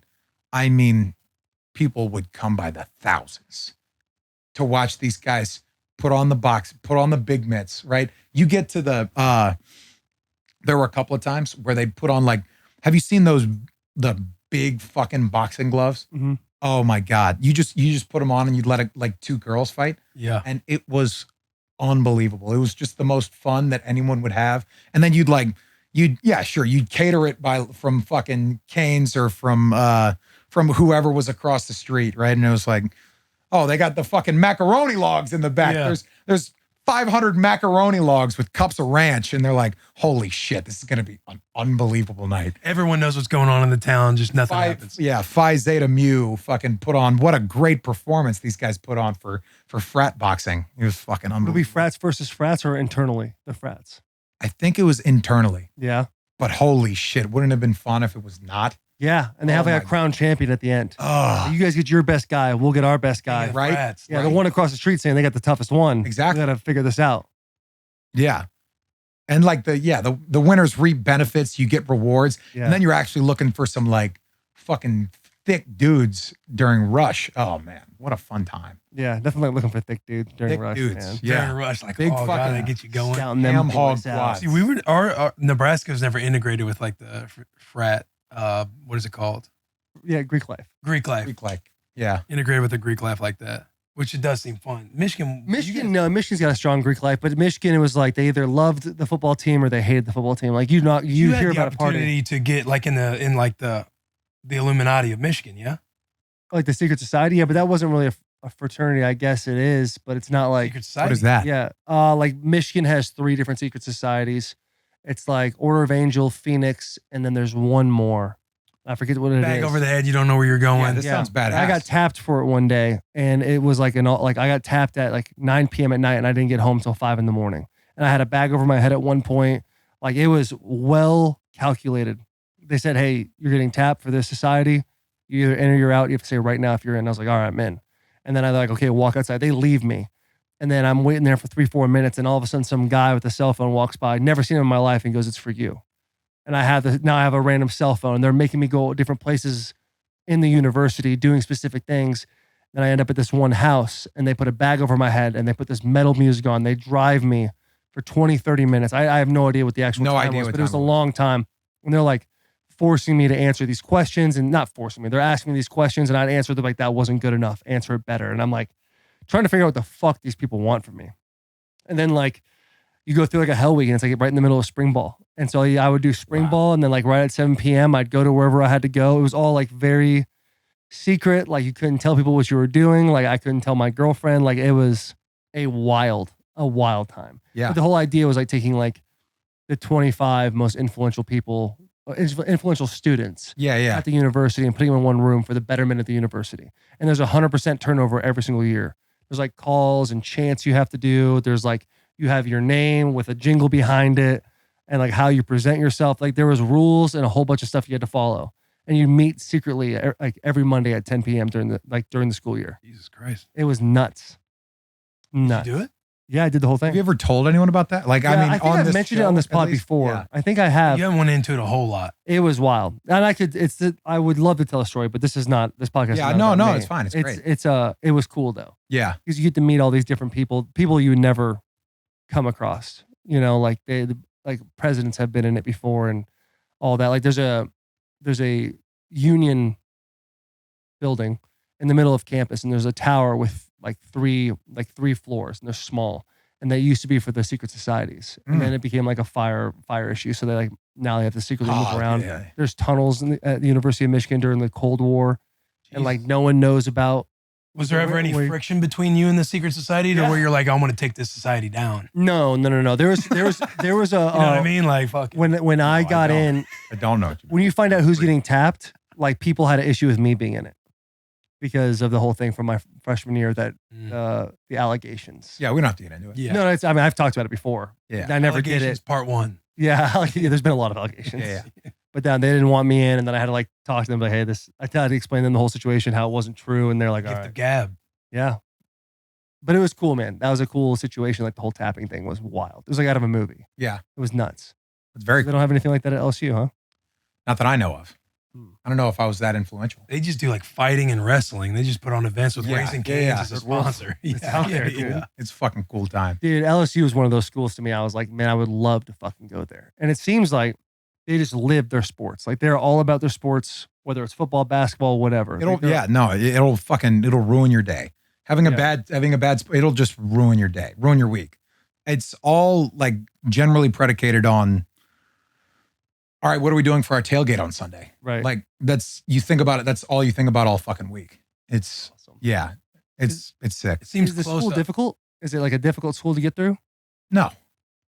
Love that. Love your honesty. I knew Yeah. the answer, and I just wanted to hear you say No. it. You can make I mean, just like a fucking, have you guys done an F45 workout? Not to give no free shout outs, but have you guys Shout out ever- Mark Wahlberg. Shout out Mark Wahlberg. F-45? I thought it was not. an airplane. No, you're talking about, No. that was the right thing, right? The workout? Yeah. Mark yeah. Wahlberg? Okay. Yeah. So these workouts, anyway, we don't even need to be this deep, but you get in what you put in. Like if you want it to be hard, I'm sure it could be hard. Mhm. But I just went to a wedding just this past weekend where the bride made us all do an F45 workout the day before after we flew in, and I told her I would never forgive her. It was Wow. it was unbelievable. Obviously, I was joking and I got a lot out of it, but when the warm up was like a few minutes of like high knees and burpees, and I said, "This is like people enjoy this. Like they actively sign up for this. They want to they like doing this. I don't know. It was weird. It was different. Some CrossFit type stuff. It sounds CrossFitty with the burpees. A little bit. Light Yeah. warm up and just fucking abuse yourself. It was just a light warm up of like, okay, hey, we're gonna do 10 high knees, and you have someone like that probably shouldn't. Yeah, be showing you the ropes. Yeah. Leading you in the Yeah, exercises. Yeah. Mm. But that's just how it is. Your brain just reactivates to that like you're a coach, you know more than me type thing. Yeah. And it's like Total football move. and so I'm sitting there and they're like, oh no, it's not bicycle abs. You want those to be, and then you want to cross over. Just keep your knees at 90. And I'm like, yes, coach. Yes. Yeah. Yep. 100%. 100%. Work through it. Dude. Yeah. That's fucking. Should we dive in? Stop. Are you hardworking? Are you tough? Then listen. Georgia Boots, designed for the longest shift and toughest job imaginable. The core of Georgia's message relies on delivering boots that are as comfortable as you are tough. Boots that can wear from work to the bar. Blue collar comfort right out of the box. Whether you're working on the front line, fixing that shelf in your closet, grilling out back, taking out your trash, these Georgia boots are the best boot for the job. Georgia boots are designed for rugged, demanding work environments and are built to last, making them ideal for workers and trash taker-outers in various industries. Georgia boots are designed with comfort in mind, featuring cushioned insoles and supportive technology for all-day walk down your driveway comfort. Use code BUSSIN for 20% off at georgiaboots.com. Back to the episode. Hey, that was really good. Thanks, man. Thanks. Yeah. You've had quite the off season. I sure have. Can you walk us through the first moment you found out that you had cancer? Boy, it happened for me. Obviously in a crazy way that I've shared with you. But I was just doing a routine physical, New Orleans Saints. It's early in the morning. I'm just trying to get all the shit out of the way just so I can go have breakfast. Right. I just flown back in from Cincinnati. I did a physical with them. I did some meetings, some interviews. Just trying to gauge what I wanted to do and where I wanted to go. And a big thing for me was I wanted to see the facility before I made a decision, just because I spend a lot of time there. So I'm going in the morning and I'm going to do my physical. I got the needle in my arm. I just given blood. I'd peed in the cup. All I have to do is like just get touched on a little bit. I shouldn't have to do any scans and I'll be good to go. And all of a sudden this guy, his name's Dr. John Amos, puts his hand on me, feels something weird right up here in my left clavicle. And going through it, I had felt something up here before, and I'd known it was a lymph node. They've gotten bigger and they've gotten smaller from when I've gotten sick. So normally when I'd feel it or I'd notice it, I'd be like, oh, I must be getting sick. And going back and thinking through the times that I had felt it, it should have been more obvious to me that something was wrong. So when he felt it, he knew something was wrong, triggering me to go do a couple of scans, sit there, just kind of wait. I'm talking with the driver. It's a guy who works for the Saints. His name's Harry. He's in their scouting department, and we're just talking about our March Madness brackets, right? And so I'm like, all right, yeah, we got this going on. He's like, oh man, I really like so and so this year. I'm like, oh yeah, it's cool. Basically, John Amos gets back from the radiologist that's upstairs, and he says, hey, call Mickey Loomis, the GM. He says, call Mickey, tell him breakfast is off. Consider the physical canceled. Like, we have some stuff to do. And he comes in and sits me down, and he's just kind of got that. Like, how am I going to deliver this? I have bad news. Yeah, hold on. When he felt the lymph node, what was the doctor's reaction to send you into radiology? He said, oh, that's interesting. Okay. And so he felt that there. And then he felt underneath to try to feel the other lymph node to see if that was inflamed, kind of in my pec, but it was deeper in there. So he really couldn't feel it as well. Mm-hmm. And so he's walking with me, and we're going to do the scans, and he's walking me through symptoms, right? Because initially he feels that, and he's like, okay, that's a highly inflamed lymph node. That should not be that big, no matter how sick you are. No, that's just what I'm imagining he's thinking. He's not trying to trigger me to be nervous. And so Were you nervous?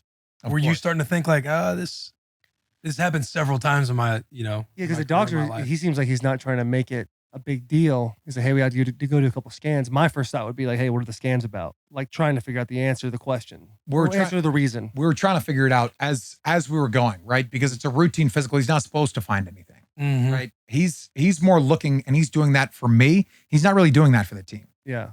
Like he's supposed to check my joints, my knees, my elbows, my wrists, my neck. He's supposed to make sure I'm healthy, not in the form of real like physical health. It's supposed to be athletics.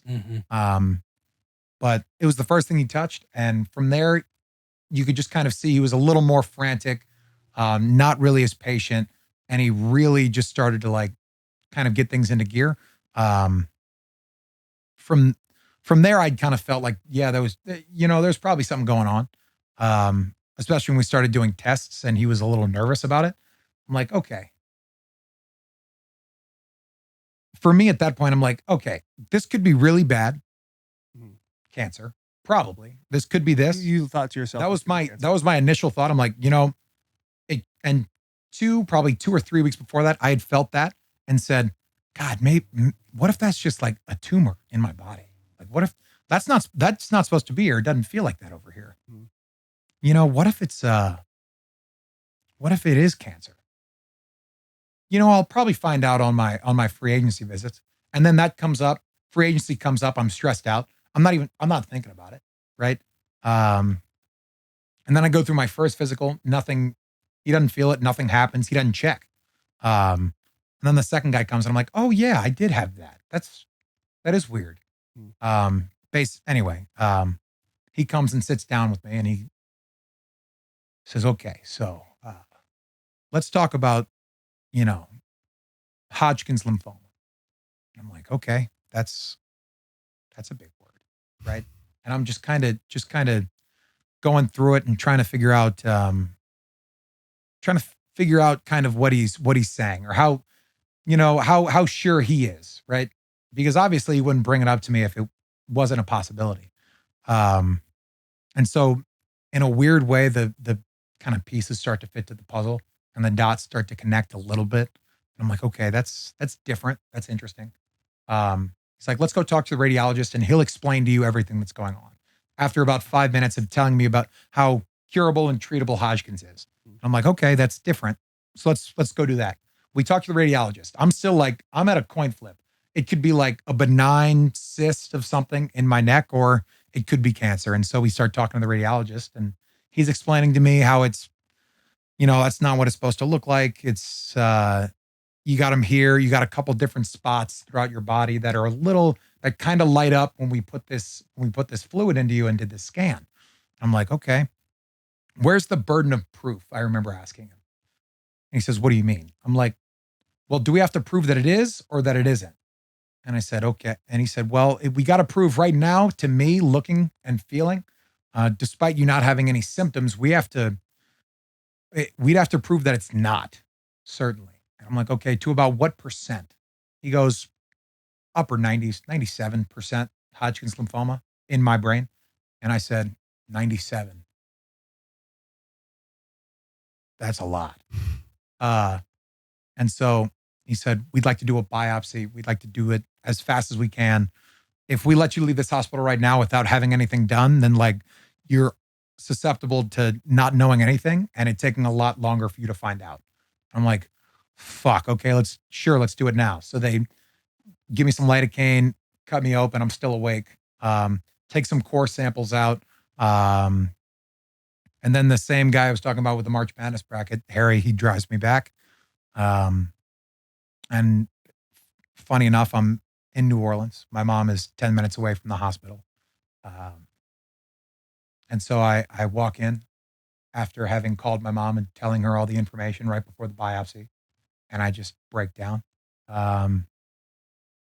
Obviously it was nothing that was in my control and it was really difficult. And I think a ton of the stress from the free agency really just kind of melted away. And I just stopped thinking about that altogether and started thinking about life in a way. And that was obviously an extremely low point. And then I had to try to tell the people that were important, but also not tell enough people to where all of a sudden now it's news that I haven't let out on my own, right? I called my agent. I called my dad. I called my girl. I called my agent. I called my coaches. I kind of told them what was going on. The people that were important to me. I made a courtesy call to Zach Taylor with Cincinnati because I'd seen him the day before. Mhm. And I said, hey, thank you for your consideration. I got medical issues going on right now, and I don't want to hold you guys up from being the team that you want to be. I know you guys knew that I was considering going with you. So right now I'd have no opportunity to come there and help you. To which he was very gracious and said he would be praying for me, which meant a lot to me. From there, it was actually all uphill. And it was all pretty good. Sent the tweet out, got a lot of positive feedback, a lot of responses. There was obviously a lot of crying done and a lot to be done, but right as I felt, it was all positive. It was all super positive, and like that's how I got to be. That's what I'm gonna do. I'm gonna beat this. It's gonna be great. You know, football's on the back burner. We're just gonna beat cancer. That's what we're gonna do. I got a call from the doctor that was recommended to me by Dr. John Amos. His name's Dr. Carter Davis. He is he's the what is it called? The oncologist for he's one of the lead oncologists down in New Orleans at the Benson Medical Center, the Benson Cancer Center on the 5th floor. Great dude. And a really good doctor. He calls me as I feel the weight of the world bearing down on me from every which way. Just talking to people and seeing their experiences. Namely, I remember one guy that I was talking to was like, yeah, you know, a relative of mine went through this. And I'm like, oh, well, you know, how bad's the chemo? How bad's the radiation? You know, it's bad, but you could push through it. He goes, no, man, it sucks. Brutal shit now. It's like, it's brutal. And I'm like, okay, so I want to kill myself. This is gut wrenching. But right as I feel it all bearing down on me, and I'm as stressed as I'd ever been in my life, Carter Davis gives me a call and says, hey, we just got your cell type back from your initial biopsy of your cancer diagnosis. So this is something I learned, that everyone's cancer is different because obviously there's a ton of different types, right? There's breast cancer, there's ovarian cancer, there's leukemias, there's even Hodgkin's has two. There's Hodgkin's and there's non-Hodgkin's. Non-Hodgkin's being in your bone marrow.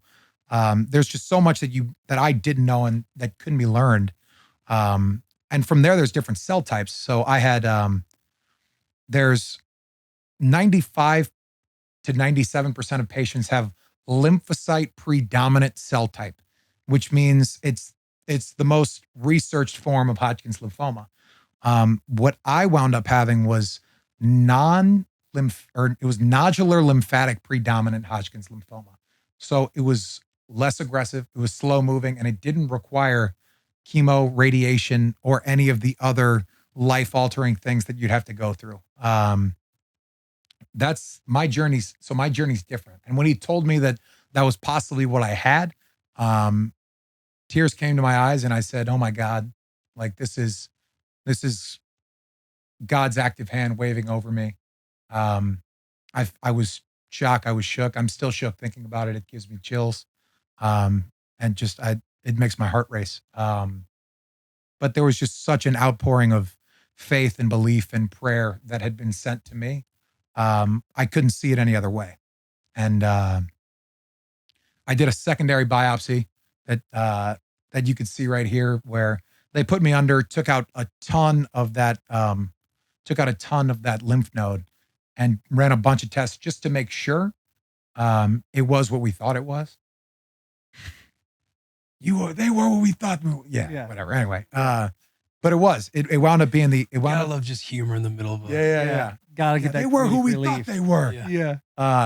But it was NLPHL. And so from there, I remember I was watching my little cousin's tennis match. He's a tennis player down in Baton Rouge at LSU. And I got that call, and it was the nurse. She's like, "Hey, it's overwhelmingly positive news. It's NLPHL, no chemo, no radiation, and you're gonna be back to what you want to do in a month. We're gonna schedule you a week from now. You'll be back a month after that." And I said, "That's unbelievable.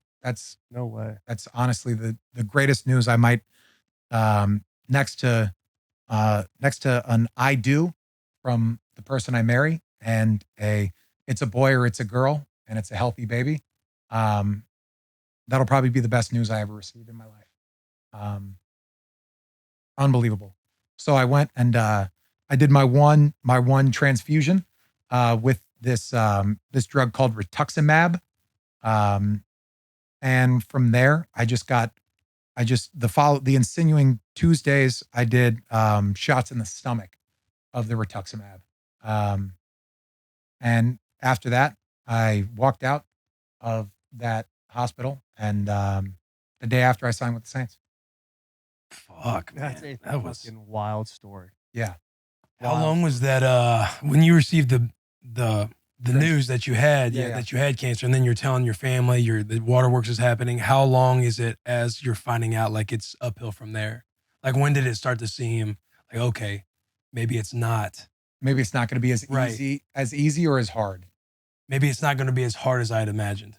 When I got that phone call, I got that phone call after my buddy AJ Cole's wedding. Shout out the boy AJ. Shout out the boy AJ Cole, unbelievable punter. You would know. Yes. He right after his wedding, the weight of the world was bearing down on me, and then I got that phone call, and I said, "Oh my God, this is incredible." How long was that news from when you received the bad news? It was probably a week and a half. Fuck. So you're just in A it, your week and a head, half, 2 your weeks. mind's going everywhere for Just 14 solid days of 2 hell. weeks. Yeah. Yeah, it was bad. I mean, there was a lot of support. It was tough, and it's always going to be something that I do, and I'm going to do it graciously and humbly. But my experience, I hope anyone diagnosed with cancer has my experience. It did not affect my body. My quality of life was not changed. I was upset. I was stressed. It couldn't have happened at a worse time, or it couldn't have happened at a better time. I mean, you never know, right? With just how the timing works, right? But I didn't have a team. I didn't have a home. And all of a sudden now I have cancer. So I got some rough shit that I was trying to deal with. And I'm like, this is terrible. And shout out to the Saints, shout out to Mickey Loomis, shout out to the people that said from the day after that they had the information, they said, we're sticking by you and you're a Saint to us no matter what. No matter if you could play tomorrow, if you'll never play again. You'll always have a home here. And I said, oh my God. Yeah. Is that the big reason why you decided to sign with them? That amongst others. I mean, I didn't quite realize how important it was for me to be home.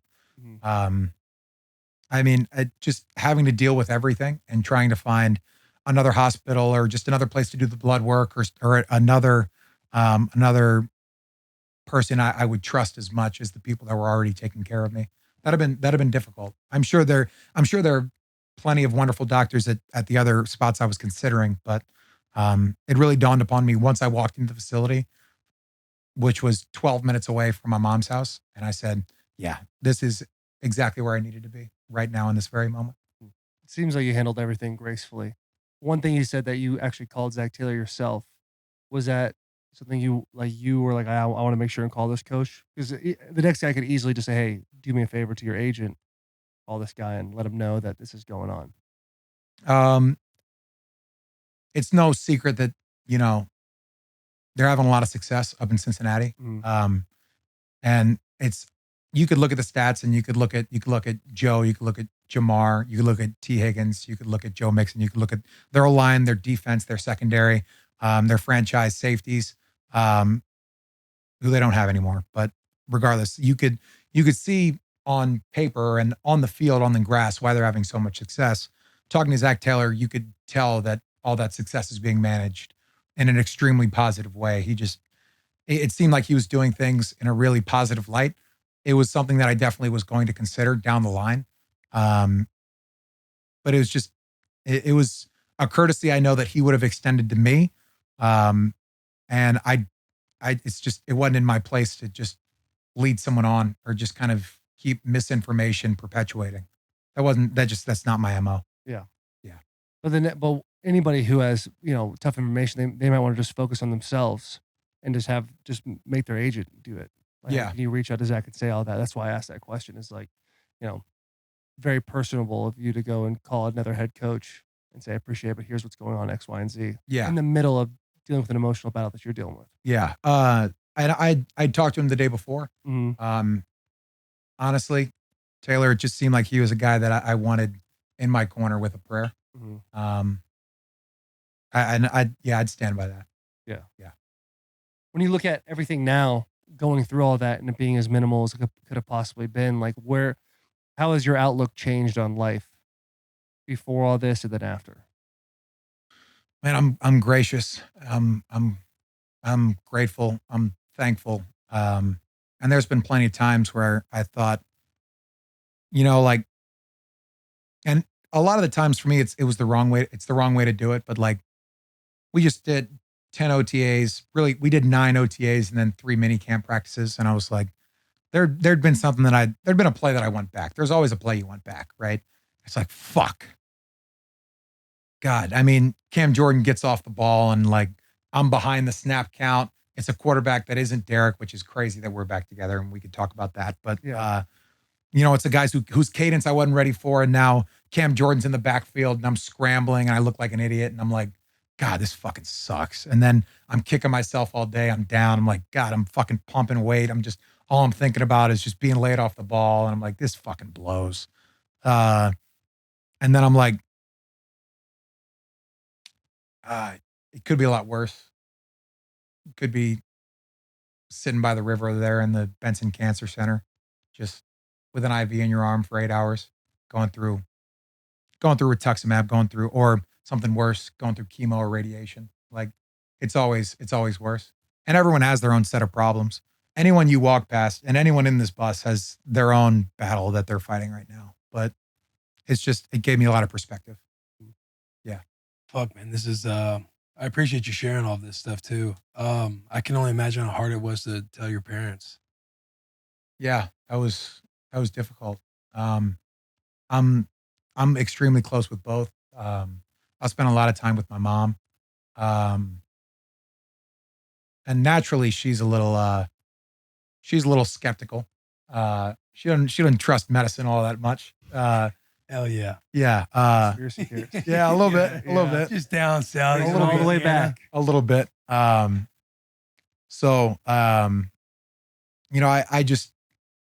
trust the experts and those guys seem to know what they're talking about. They weren't blowing smoke out their ass. So initially she called me on the phone call right after I got the news. And then I got home and I just broke down, just hugged her and broke down. So they were kind of explaining to me that it could be this, it could be this, it could be any one of those things. And I'm like, yeah, like, it's not, I know this is what they say it is. It's Hodgkin's and we just there's a chance it couldn't be, in my brain. I'm like, we've beaten a lot of odds, right? The three of us, certainly we beat plenty of odds. We've gone from, grammar school to high school to college to the pros. We've had long careers. And I'm going to play as long as I can and as long as they'll continue to have me. But in my brain, I'm like, I've beaten a lot of odds. It'd be really hard to beat these. I have no control over these. But I remember telling fucking Schefter, I'm like, we beat a lot of odds, but we kicked a lot of ass too. So whichever one we have to do this time, that's just what we're going to do. A great line. Yeah. Phenomenal line. Yeah. Well, I mean, I can't imagine having to tell your family that stuff. You had a similar situation happen with you. Yeah, I mean, but not that one. Yeah. Like you were mine was like, yeah. I mean, I was out in Buffalo and I was going out for a physical and I had a scan. I was doing a C-spine scan just because of stingers, like a stinger history. And they're like, oh, let's just do a C-spine scan just to yada, yada, yada. Yeah. And I remember watching film with the linebacker coach, and they end up knocking on the door, the doctor, the team doc at the time, and he's like, "Hey, can we borrow Will for a minute? We got all of his physical stuff back." He's like, "When you get done with that, we'll get back into this cover 1, cover 3, And I'm like, You're not "Oh, playing much cover 1. Yeah, Go ahead. Yeah. And Rat. I'm called for it. And I remember sitting in the office, and they had the scan up. He's like, "You see what this is?" And there's like this white mass like in my neck at the bottom of my brain. And he was like, it's like, I don't want to speculate. He's like, but I don't know what this is. I know it's a cause for concern, and we can't clear you right now. And here's what your options are. And then he started talking about like, what do you talk about? Like going to their radiology, getting the scan, getting the ink, getting the IV to where they doing put a the PET or a CT scan. right, putting the color, the dye in your brain, so that way they could see the coloring and all this stuff. He's like, but I would, you probably don't want to be in Buffalo. You probably want to be, and then that's when it kind of started hitting me. I was like, do I have like a tumor or something? He's like, honestly, I don't know. I'm not an expert, and I don't want to speculate or put anything in your head, but I would advise you, you probably want to be around your family. So I'm like flying back, and Washington was taking good care of me at the time. Dr. West, she's like, "Hey, we'll get you right when you land, take an Uber over to the radiology department. We'll get you an MRI." And as I'm walking up, you can hear them say like, we could be looking at a tumor. I think we're going to have to get this removed and send it into the lab. As you know, they're trying to get it out so that way they can see or not if it's benign or something that's aggressive. Of course. And he's like, "Oh, he's here. They get off the phone, and he's like, "Oh, come in here and tell me." And I was like, just tell me what. All right. Yeah, I feel like I'm emotional from fucking his story first. And he's like, I was like, "Yo, just tell me what, I'm looking at. If I can't play football anymore, I don't care about that." Cause he's like, "Hey, if we get this removed, we could just put titanium basically on your fucking brain, on your skull. You'll be good. You'd be good for training camp type thing." I was like, "Listen, man, if I got a tumor in my brain, I don't give a shit if I'm to play Oklahoma drill again anymore in training camp." And he's like, "We're going to send this off to," he's like, because again, he's just a radiologist, and they're like, "The neurosurgeon is going to see it tomorrow." And so everybody, all the team docs in Washington, we're sending it off to, anybody like fucking internationally, everybody's to get their eyes on the scan. I'm up all night talking with my boy Trent Murphy about, what it could be. He's researching his own thing. He's fucking, one of them wormhole cats like you want to be in the foxhole with. Of course, yeah. And, I basically get zero sleep that night. And then I wake up, the neurosurgeon calls the next day. He's like, "Hey, man, I know you've been stressing all night. You do not have a tumor. This is, in my opinion, benign, and you've had this in your brain since you were a kid. Because I look back at your old MRIs, and this is something that the Redskins missed."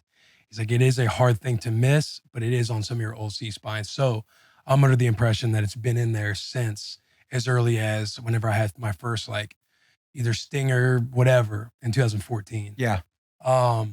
So yeah, that was my story with that, which I've told a couple times on here.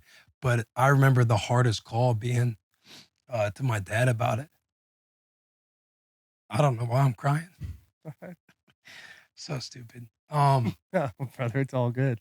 It's just the emotional shit, man. You get the parent stuff involved, and that always tickles something.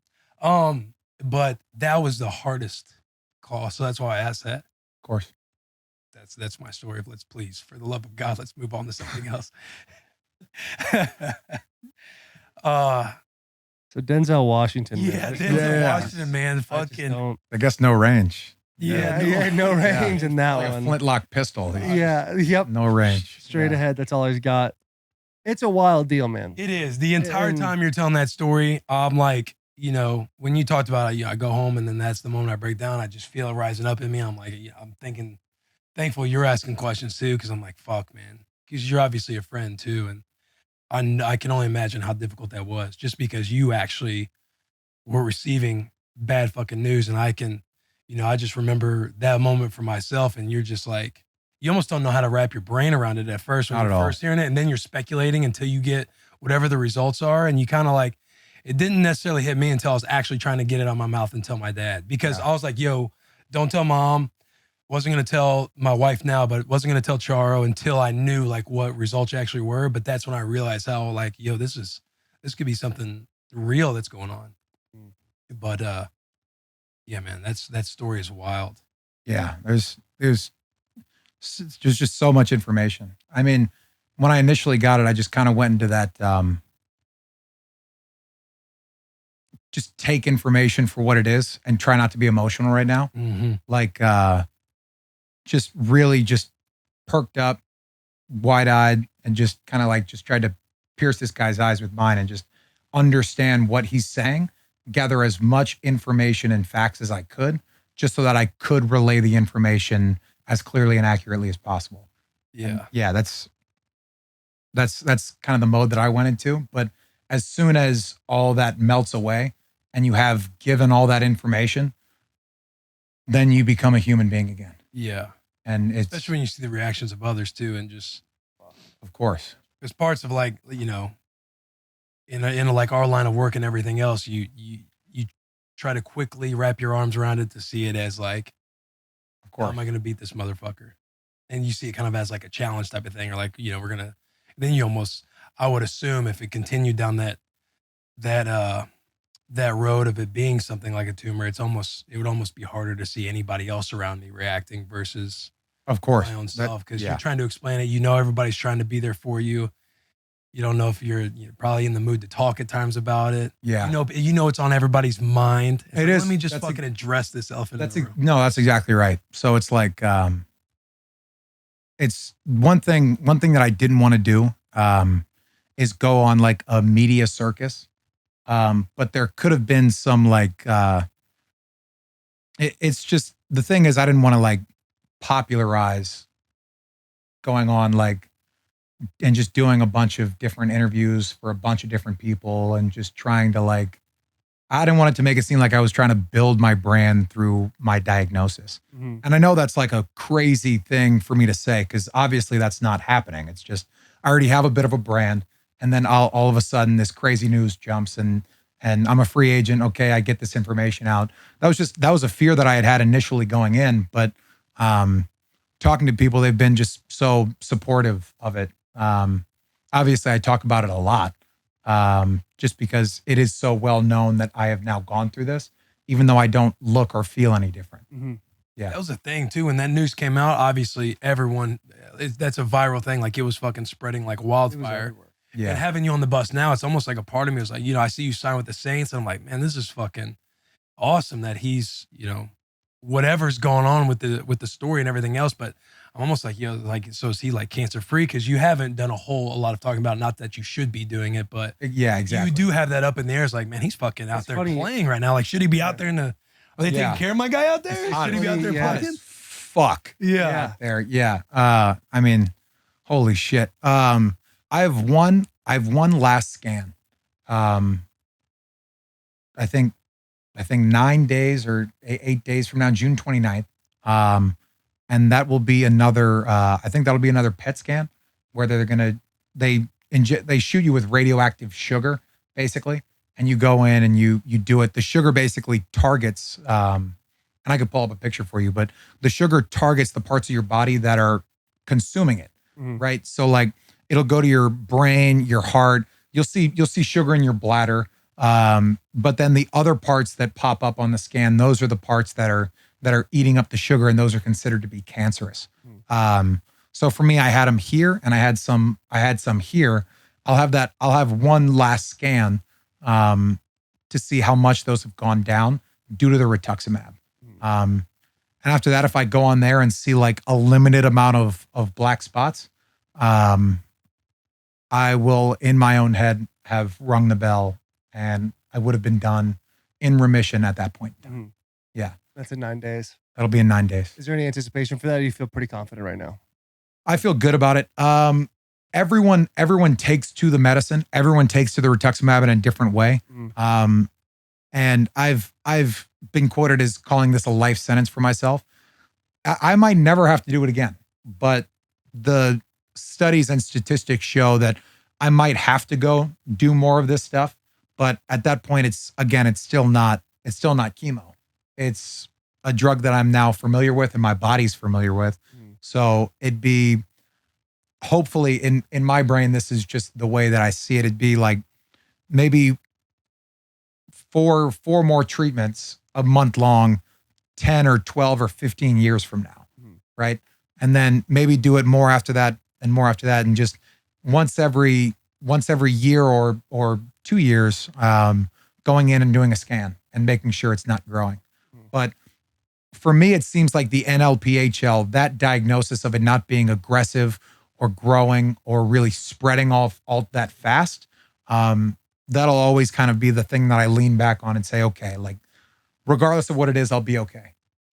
That's my thought. When you take that medicine, is there a reaction to your body? Like, do you feel a certain way? They have to, so they do the infuse or the transfusion, whatever it is. They do that because anything you put in your body, especially something you're not familiar with, you could be allergic to it, right? You could have a reaction. And there are people, there's like, it was basically a coin flip, about 50-50 of people who have a reaction and some people who don't have a reaction. Now, the reaction doesn't mean it's not working or that you can't have it.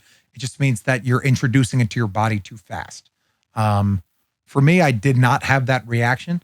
So it went, we did 30 minutes at 50 cc's per hour. We did 30 minutes at 100 cc's per hour. And we just dripped it in until the 900 cc bag had dripped all the way out. And you're just sitting there, you're reading a book or you're looking at your phone or you're watching a video. And then all of a sudden the Benadryl starts, those words are swimming on the page. And you're like, holy fuck, this can't be Benadryl, right? Yeah. And then all of a sudden I'm kind of a fun deal. Yeah. Kind of. Yeah. Unbelievable. You don't want to say it too loud. No. I'm looking. I'm just like, oh my God, this is I had done surgeries before, but like they'll go in and they'll bring the vials in. I remember I did my ACL in Baton Rouge. Again, fucking great town. And the guy comes in and he's explaining what he's about to put into my arm. He's like, hey, this is going to loosen you up. It's going to relax you. It's basically like a margarita. I'm like, oh, fuck yeah. It's like 5:30 in the morning. I'm like, oh, fuck yeah. He goes, I was hoping you said that. And so I'm not kidding you, like a fucking magician. He had one vial in this hand. He flipped his hand and he had a second fucking vial in his hand. He goes, I was hoping you said that. So I brought two of them. I said, oh my light me up, brother. God. Yes. And so he did. I remember the doctor as he's putting the anesthesia, right? Yeah. As he's giving me the anesthesia, and he goes, all right, just count backwards from 100. He goes, I know what this is. I'm basically drunk. I go, I know what this is. Yeah. And I'm fucking out like a light. The doctor when he woke me up and he came and just gave me a recap of it. He's like, God, you're fucking hilarious. If you ever want to grab a drink sometime, here's my card. Let me know. Oh, you got hit him by the doctor. I said, nice. This is fucking hilarious. So funny. It was an interesting time, certainly. Man, it is a weird fight when you're going against the anesthesia. Oh It's yeah. a weird deal. Yeah, some people try to fight it. They're like, all right, count down from 10. You're probably not going to hit 5. Yeah. Like, I'll hit 5. And then you just kind of just like, you droop out and you're just like, oh, you're fucked. That the scare, like I've only had surgery like 2-3 times. And every time, like the fear is like, yo, I'm just a corpse to these people. What if they do something to me? Right. And I remember I got my tonsils out. I got my tonsils out when I was 21. And I literally asked the doctor, I was like, hey, can you get like hard when you're on anesthesia? They're like, no. I'm like worried about getting like wood. Why'd you answer that so aggressively? Yeah. And you get, are you sure during this? Like, what's the deal? Like a dream, you wake up in the morning and that shit's like, it's fucking up there. Yeah, it's poking. Yeah, absolutely. And it's not much, but it's mine. But I also, a lot of doctors rolling around. My T levels are low. I'm always hard in the morning. Yeah. Anytime a doctor's a little more, hey, here you go, buddy. Yeah. In the appropriate situation. Like I had a GI bug like in 2016. I was like over the toilet for like 3 days straight, like full body cramps. And I went into the hospital. Eventually I was like, I gotta get an IV. So I like go to the hospital and they were so full, they put me in like the pediatrics area. So I was like, there's like toy cars and shit all around. Surrounded by kids and Legos and blocks. And the doctor walks in and says, hey, what's the deal? I was like, brother, I've been sick. I've been throwing up. I just need an IV, maybe some like Zofran or something like that. Whatever like helps. Is it Zofran? What helps with upset stomach, nausea? Ivermectin? Maybe. I don't know. What's ivermectin? What fixes everything? Yeah. Yeah, I just need something. And then he's like, yeah, dude, we'll get you no problem. We'll get you in and out of here. We'll get the IV done. And I was like, hey, if you have some of that stuff that gets you fucked up too, I mean, I'm not doing anything today. So and he's like, are you hurt? I was like, I can be. And the doctor hits me. He's like, brother, I got you. Leaves, comes back, hits me with it. And I'm like, he leaves for like 10 minutes. It comes back. I'm like, hey, dude, I don't really feel it. Can you give me another one? He's like, you're a big guy. We'll get you another one. So he fucking pops me in. So you're in someone's living room. No. Okay. Yeah. He hooks me up with another one. I can't remember what the medicine was. It's like the main thing they give you when you like break a bone or something like that. But I forget what it is. Anyway, he puts it in the IV. I'm starting to feel it a little bit. I'm feeling pretty good. And now it's like the IV's done. It's time for me to leave. Dude, no joke. I went to stand up. My legs did not fucking work. Bro. I stood up and I was like immediately so fucking high. I'm laughing. Like my wife had like those little peach rings, little candies. Yes, I was like, let me get a couple of those. Yes. I get them. I couldn't chew. I started to choke a little bit. They had to pull them out of my mouth, dude. No joke. I'm like Stephen Hawking's going out of this hospital, dude, as they're rolling me out of this wheelchair. And it was like the best 5 hours. I went from hell to living the dream. Oh my God, that's unbelievable. I had That's my story of being in the hospital. You guys had some cool ones. I had shit ripped. I have one about that. They put a nerve block. I had a basically like a near a sports hernia, but it was a weird little injury that I had back in 2021. I had to go get my I had to go get some shit cleared out like of my pelvic area, and they put a nerve block in me. Yeah, right. They put a nerve block in me, and so I'm still like, I wake up from the surgery, I'm still feeling good. They're like this guy. Oh my God, God bless him. He's a 19-year-old just helping out at the hospital. I don't know what his fucking official. He couldn't have been more than 19 years old. Yeah. He's wheeling me out. Right. He's like, my mom pulls the car around. She's about to drive me back to Vegas from LA, and I go to stand up and like, I'm okay. I'm good. I'm all right. I'm fine. Yeah, this is great. This is fine. And so I go to get into the car. I go lift my leg up, right? And the nerve block had shut down my right leg, right? So I go and I lift my left leg up to get into the car. I fucking collapse on the pavement, like over my body, fresh out of surgery, probably 90 minutes ago. Yeah. I like collapse over my body and I'm like, oh my God, I just blew my fucking knee out. There's no way the angle my knee was at just now. There's no way, like, I mean, fully bent, all my weight. I'm like, there's no way I didn't just blow my everything, every capsulate in my right knee. And so I get in the car and I'm freaking out. Like my knees, like, I don't know if my knee's throbbing or not. I can't fucking feel anything. So I'm like, we get 2 hours through the 4.5 hour drive. I'm like, Mom, pull the fucking car over. I need to see. I need to see if my leg works. Yeah. She's like, I told you should have trusted them doctors. It's like, yeah. So yeah, I'm calling the doctors. I'm like, hey, is James there? Was that his name? James? I said, get that motherfucker on the phone. How dare he get no? But like I told him like this not is pre-cancer, by the way. Told him not everybody yet. Listening. Maybe who fucking knows? Yeah. Perspective now. And yeah, right. New guy. My mom's like, I'm not pulling over. Yeah. You're not gonna just walk out here on the side of the road in the middle of nowhere to figure out whether your knee is okay. Knee wound up being perfectly fine. I was like, Just apparently spazzing. I landed on the fucking like on the side of the car, like I was fine. But I again from those drugs I was freaking out. Man, it's a good time. Good time. All the time. What other drugs have you done? Drugs are bad. Drugs are bad. Yeah, allegedly. Yeah. If you trust the doctors. That's why. Which in my family we have a history, no history of cancer, but we do have a history of mistrusting doctors. Yeah. Yeah. Yeah. I guess supposedly. I guess. Especially your mom. It sounds like. She's a great woman. Yeah. I love that. Yeah. You know, she sounds amazing. She just listens to Rogan. I love that lady. Yeah. She must. the Yeah. Rogan. Yeah. All that JRE news going clips around right now. Yeah. We'll see. Should we get into our tier talk? I believe we should. Now you are one of the only guests to ever give us. To request. Which I appreciate. I love that. We always say, like, what the fuck we do for tier talk today? You gave 3 great options. I was Narrowed it down to fucking 2. blindsided last time. My brain shut off. A Knight's Tale. A Knight's Tale. It's a tremendous phenomenal movie. Tremendous movie. Yeah. And honestly, we didn't give probably the sports movie tier talk the moment it deserved anyway. Probably. Yeah, you gotta see. Probably Dune. true. You gotta see. I'm ready. Which Oh, one you had are to we bring your wanting to phones do? out. Oh yeah. That's remember. No, it's cool. It's fine with Any me. notes? It's fine with me. You know what I'm saying? No, it's cool. It's fine with me. I do gotta look up one thing. Yeah, it's fine with me. It's fine. Good. Do you have a question? Not at the moment. Any good Jameis stories? Bro, Jameis is fucking awesome. All right, I love playing with. Hold on. I love. God. Ask that question. You have okay. So, all right. The last question before we get into our tier talk. It's time for the twisted question of the day. Keep it twisted with smooth, refreshing twisted tea. The hard iced tea that's perfect for parties, a bar with your buddies, or game day. Grab a twisted today. Foster. One of the more twisted stories from one of your teammates, specifically Jameis Winston. Do you have any good Jameis Winston stories?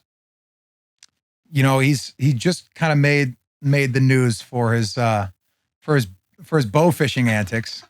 Jameis is an unbelievable teammate. I haven't even gotten to spend all that much time with him. I really am looking forward to it. My most recent just like cue of what Jameis was for me, we got in the huddle to call take a knee at the end of the game. Right. And we go, and that was our situation for the day. It was like the first day we go in to do take a knee. And mind you, I don't really know the formations all that well or the play calls, but like I'm fucking studied. I'm on the script. I know everything where it's supposed to be. It's like, are you sure we're running 37 Bob here? No, I'm pretty sure it's supposed to be like a naked. And they're like, anyway, we go to fucking take a knee, the best play in football, right? Hey, let's call I ride tight or green right tight, take a knee, right?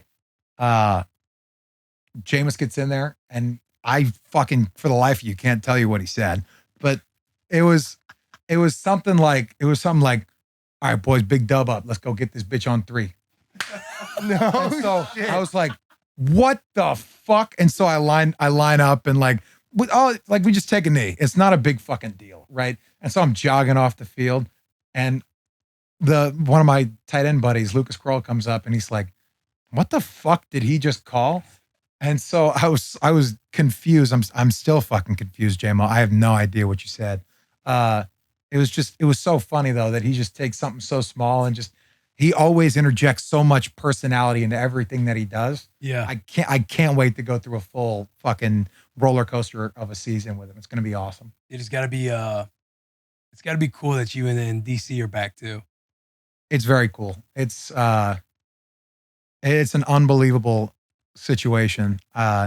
Just walking around and especially just knowing who DC is and his character, and you've gotten a good taste of that too. He's a special guy. Yeah. He's a special guy, and having a familiar face in the locker room was awesome for me, especially for the first week showing up. Yeah. Yeah. Let's dive in, boys. You ready? Talk? Yeah. Your talk. Are we doing? What do we choose here? Do we choose the 1-year wonders in sports, or are we choosing the old iPhone games? I have old iPhone games on my phone. That's fine. I'm ready for that. I love some old Are you? iPhone games. I'm ready. Do you have a list? We interrupt this episode before we get to the tier talk. Summer Fridays are a thing of the past, boys. Here's how we need to start thinking. It's Friday, rye day. You get out of work, you grab whiskey. You get out of work, you grab whiskey. We have 3 different whiskeys here. Whistle Pig, Piggyback, 100% rye. Let me see if I'm grabbing the right bottle. Aged 6 years, made with 100% rye, bold spice, forward perfect for maple old fashions. This rye is the best in the game. Whistle Pig is the most credible rye brand out there, but they've also dipped their toes into some Piggyback 100 proof bourbon. That's their 10-year. Show them the Bussin with the Boys. The Bussin with the Boys bourbon for Tennessee boys only. Honestly, it's for everybody, but we're in Tennessee right now. Aged 6 years, 100 proof, shines in sour and citrus cocktails.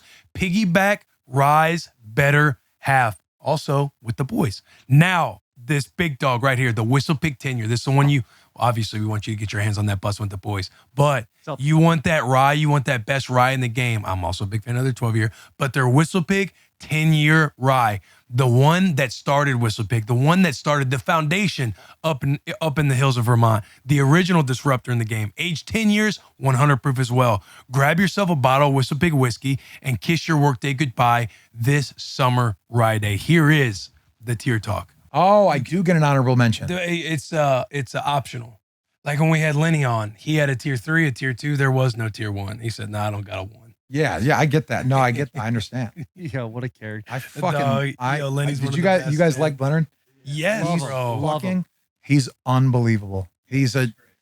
I mean, from a personality standpoint, he's fucking hilarious, and he always has been. But I mean, once you really just kind of get to know him, he's so fucking cool. I love Leonard.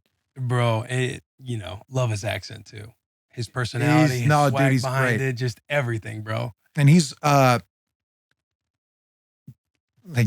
from a very young age, he was slated to be like the guy, right? He was gonna be it, and he was gonna Bring be balance to the force. in a weird way, yeah. Yeah. Like he was supposed to be it. Like when you played St.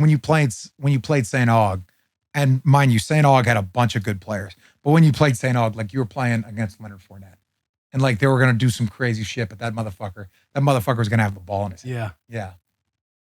It was cool. It was Shout a great out time. Lenny. Yeah. Shout out playoff Lenny. All right, tier talk. So you should go first then. Does You the ready? back of the bus have a list? Would you guys like to jump in on this? Okay. Fucking freaks. All right. Anyway, I think the number one iPhone game. Whoa. Start at 3. Start at 3. Start your honorable mentions. 3. Sorry. All right. So my honorable mention is going to be Jetpack Joyride. I don't know if any of you are familiar with that, but that was a fucking tremendous game.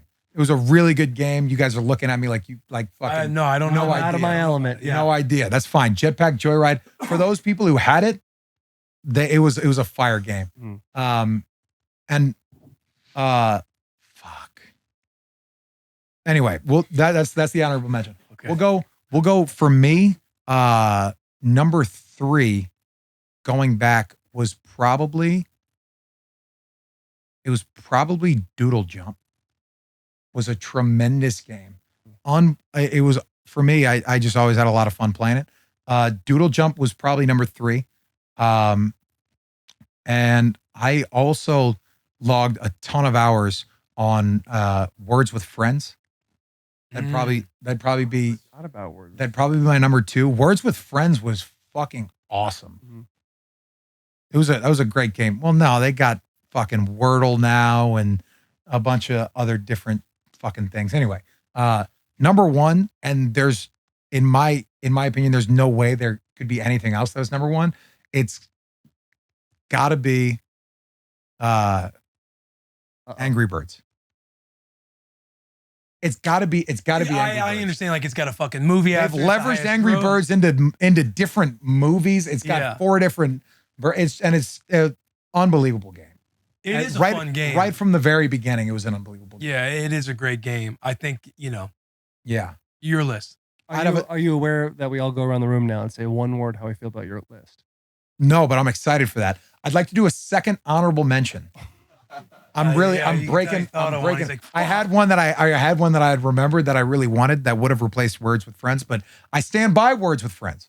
I stand by it. It's a great You game. can move with friends down to honorable mention and put this boy up at 3. It's a great game, but fucking bro, Flappy Bird was so good that they had to fucking Big Head said back Shut it there. down. that they had to shut it down because something happened outside of the realm of the Flappy Bird network. But Mm. they had to shut it down. That's at least what I heard why they shut it down. What was Because- the reason? Someone passed away someone might have committed suicide Oh, no shit. in a Flappy Bird related to Flappy Bird. Wow. I don't know. That was something that I heard back whenever Flappy Bird came out, and I was unaware of. Oh, that person might have killed the other person. Yeah. Not sure. Don't claim to know. Heard this when I was young.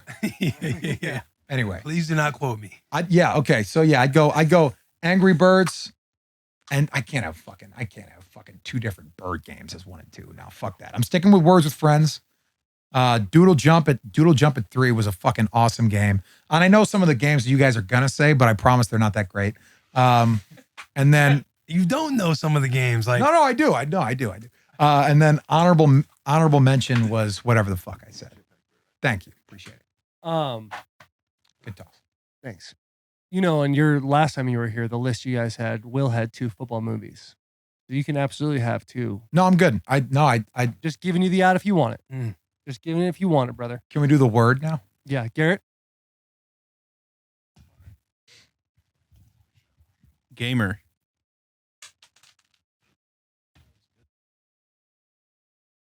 Solid. Steven's first word. Best friends. Oh, wow. Bird.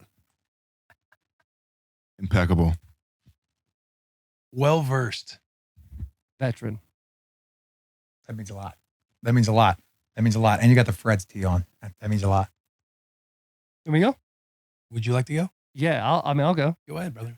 So I wasn't a big iPhone game guy. I want to get that insurance policy out before I go any No, further. sir. I wanted to. And I got the mic, boys, so I can.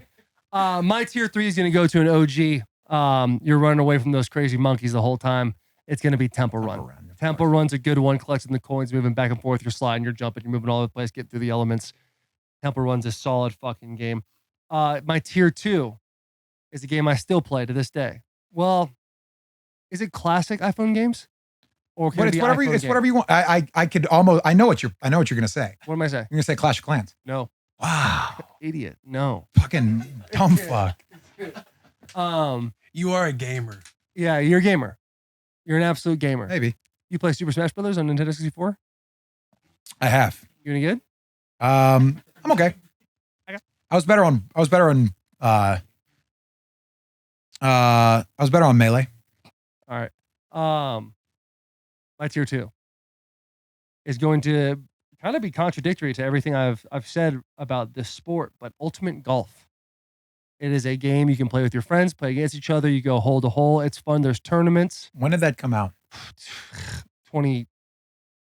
Like when did you get into it? Big. Oh, a year ago. Okay. And I'm pretty solid. What'd you say? Nothing. They were talking about Super Stickman Golf, which is another good game. Okay, yeah. Good. No, I never. No, played good. That's no. But I probably invested over $500 in that game, getting better clubs and balls. When I'm in, brother, I'm in. I get it. No, I get it. I get it. And No. I'm gonna be honest with you, 500 is a low number. I definitely was going No, hard. it's fine. Nope. Just trying to make myself look a little better. I play FIFA Ultimate Team. Yeah. I bought a pack. I bought packs since. It's been an ugly journey. Yeah. How much It money is. have you put into this FIFA? Not all that much. As much as on your wrist? Hopefully not. Yeah. Oh, but it's maybe. Hopefully not. Yeah. Okay, Yeah. fair enough. No, I doubt it. Hopefully not. And my tier 1 is going to go to a game called Smurf Village. Me and the boy Jake Ryan, shout out Jake Ryan, we would play this game, and essentially you start off with a plot of land. You can build houses. There's some farming. It'd take actual time. Like if I wanted to plant watermelons, it would legitimately take 12 hours to make, but you get more money that way, and you can obviously acquire more things. So I legit would set timers on my phone for like 2 a.m. to make sure I could harvest my watermelon and put something else out there and hurry. Yeah. Back and forth. And I had a pretty nice fucking setup out there. Very well put together game. I love that game. I love it. I should probably bring it back, actually. That's my tier top.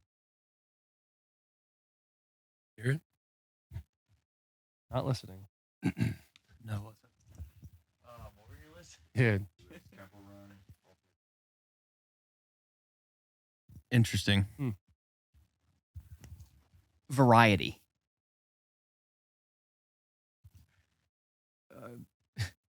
Unique. Don't say it like We are best friends. Don't say it like that. Hyphenated, financially invested. Adolescence. Oh, I have one. Yeah, I'm like, I have one.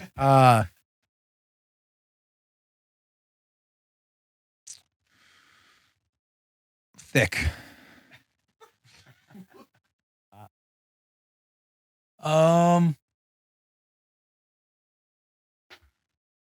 Sure. that went better than expected. That went better than expected for me. So I'll take it, boys. Thank you. You guys got a license plate over there with thick on it, or something that says Oh, thick. thick body wash from Duke Cannon. Oh, nice. Yeah, I was more thinking thick brained. Yeah. No, that was good. Hey, work Playing harder. things with friends though. Playing Yeah. things with friends like that, where you got no. I totally get that, and that's what makes it fun though. Yeah. Like you having the timers and you having that. Like how long ago was that?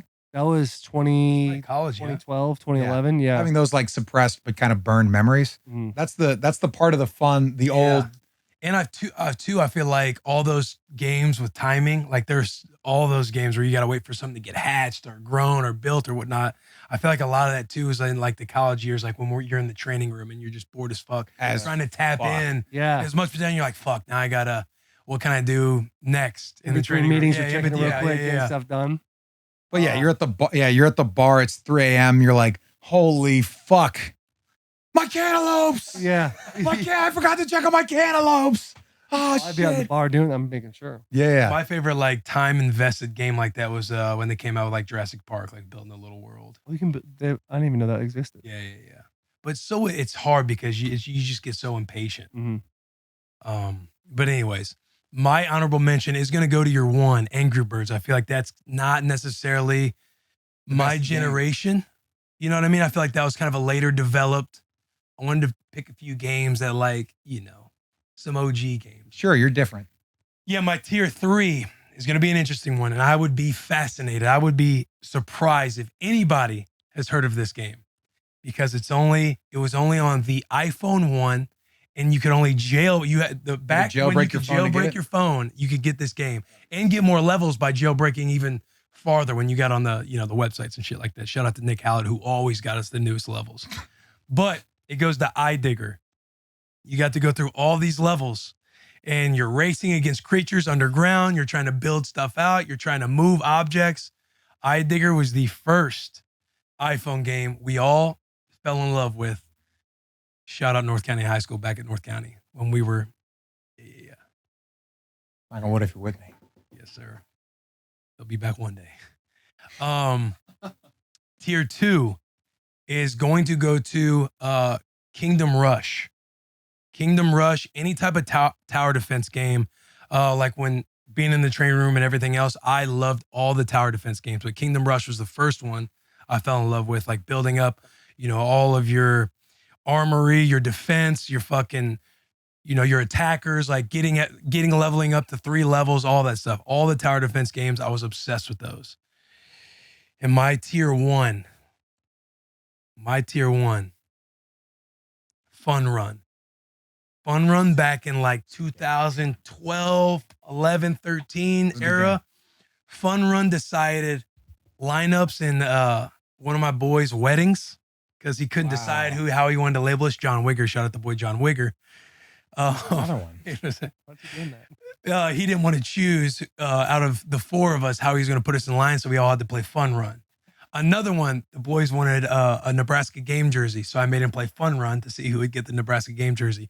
But Fun Run in the locker room with friends, because that was multiplayer where you had these 4 fucking little, what are they even called? Like these little critters, bro. What? Yeah, little animals, different colored, and you're just Aggressive and gruesome though. like the little South Park critters. Like critters, like for the Christmas special. Yeah. Fuck. And that one, like, you always wanted the boys to tap in into the lobby and be like, yo, hey, we're all in. All right, let's start this thing up. And it would be Fun Run's my number 1, man. That was a blast back when that was out. It was only like connectivity problems were the only thing that really held that game back for me. Yeah. I loved it. I thought it was a fucking blast. Yeah. Yeah, we'd play for hours. There was another game too, like in training camp when I would try and kill time in between meetings and everything else. Me and one of my boys, Matt May, we'd sit in like this, in one of like the study hall rooms where nobody could find us. And there's like this, there's this shark game where you get bigger as you eat. Oh yeah, Water. I played that. Yeah. And we were fucking into that game, man. That should have probably, you know what? That's going to be honorable mention. Taking out Angry Birds. Ooh. That's all right. I got to figure out what it's called, but yeah, we played that one. We I loved that remember one. playing that too because you start as a small shark, like a little Small mako, shark. Yeah. and a lot of hazards out there. Yeah, a of lot bigger, of hazards. bigger things. A lot of hazards. But when you become like a megalodon, Yeah. which I think is like the last one, When right? you figure out how to like swim in some of them narrow lanes and your boy's like, yo, how are you figuring that out? And you're like, yeah, I'm just a little different. in this game. Yeah, his thumb's a little different. You got the wiggle. Yeah. You got loose thumb. I got the wiggle thumb. Yeah. You just don't know. Exactly. Yeah, it's Just good. didn't get it. But that's my tier talk. Yeah. Old head. Thumb. God damn it. Boredom. Vintage. Good word. Almost. I win. Saved. With Fun Run? Sure was. Absolutely Yeah. was saved with Fun Run. Yeah. That's okay. That's Yeah. okay. Did you guys Did it. play? No way. You guys play Madden Mobile when it first came out? Madden? First came out on iOS. Madden Mobile. Yeah.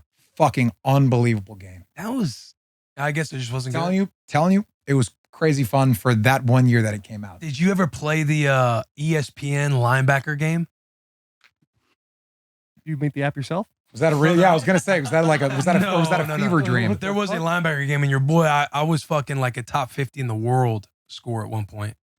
One of my Predator game. There's a Predator game out too. That was kind of a one-hit I don't wonder. think so. I played my buddy back in college, one of my old college roommates was like, got up to number 4 in like NCAA 14 online mode. He was fucking unbelievable. Really? He was unconscious. Who do you play with? I think he might have played with A&M, but he had like a custom playbook, like OU's playbook or something. I'm not sure. Yeah. He was unconscious. And like we all bought like Xbox 360s and we all bought NCAA 14 and we had 12 guys playing a connected dynasty mode. And I'm not shitting you. Some of my funnest times like playing video games was with those guys. Dude, 1000%. When my earlier years of Washington, we had a Madden league, but Madden 15 was that was my best year of Madden because I'd stopped playing, I think after 16, but I got as high as 2.3% In the ranking. Oh, yeah. Yes, bro, online. But we had a league with a lot of us, and those are some of the best times. Probably the longest tenured game I played with a squad was also Rainbow Six. Yeah. Rainbow Six was the good old days. I tried getting the boys on Rainbow Six. Yeah, you did. I think, you can't beat Risk. I think that's the most Yeah, fun Risk shit. is awesome, but there's something about like PUBG. Were you big on PUBG or were you more Fortnite? I feel like you were probably a Fortnite guy. I got Fortnite, and this is going to sound, what a fucking weird flex for me. I got Fortnite initially before the Battle Royale even was like a big thing. And it was just like the campaign mode. Did you know that fucking Fortnite had a campaign mode before? It was like you could get on with 3 of your buddies and you literally built up your fort and you defended it against zombies. It was basically like just a zombie horde defense, like basically a tower defense game. Yeah. Those are fun. Remember Call of Duty, the first zombies that came out? That's the only Call of Duty I played. Bro. Crazy. Yeah, the one with the zombies, right? That always comes out around holiday season too. So Thanksgiving, Christmas, like you're ready so to bunker good. in with the It was boys so and let's fucking fucking good, dude. tell the girls you got stuff going on. I remember getting to like, dude, you get to new levels, you'd be like, oh, I got the dogs. Yeah. There are dogs. Oh my God. Yes. All of a sudden you're getting motherfucked. And you have no idea from what. Like you're looking for a zombie, but all of a sudden there's a fucking demon dog. Yeah, it's so cool. And that's too, like you would try and search like message boards to figure out like what little Oh yeah. All what just little Easter eggs are on each level. hunting down Reddit trying to figure out what the fuck is going Yeah. on. Yeah, it was Should have cool. done video games. I know we've already done that, but Yeah. Well, we could do video games again one day, but I think it's fun to take this trip down memory lane right here. It's good. Those are It's a some great, good it's a times. great, it's a great topic. Yeah. Yeah. You saved it with Fun Run. But it's good though. It's like you don't Saved it. No, when I swear, I don't know if anybody out there knows of iDigger. But it's the ones you don't, it's the ones you don't remember, right? Yeah. Like someone listening might have that repressed memory. They're like, oh my God. Yeah, if there's an OG iPhone, like the very first generation, like Nick and I would even search on the later iPhones if somebody on a message board had created it somewhere else that we could get it back on. Yeah. It's a fucking blast from the Yeah. past. It's good stuff. Good stuff, boys. This is a good pod. Hey, Good pod. thank you for fucking talking about it all was that. awesome. Thanks, guys. I know you haven't done it much out there, so Yeah. I appreciate it. yeah, man. No, this was a good opportunity. And, obviously coming on and shooting the shit with you guys it's fun. I always enjoy it. It was good officially meeting you too. Yeah, absolutely. This was nice. Good. You're handsomer in person. Thank you. Yeah, sure. I appreciate that. Yeah, no problem. He is a handsome cat. Yeah. Don't know what to do now. Subscribe, leave comments. That's what you do. Big hugs, tiny kisses. That was unreal, man. Thank you, bro. Thanks, guys.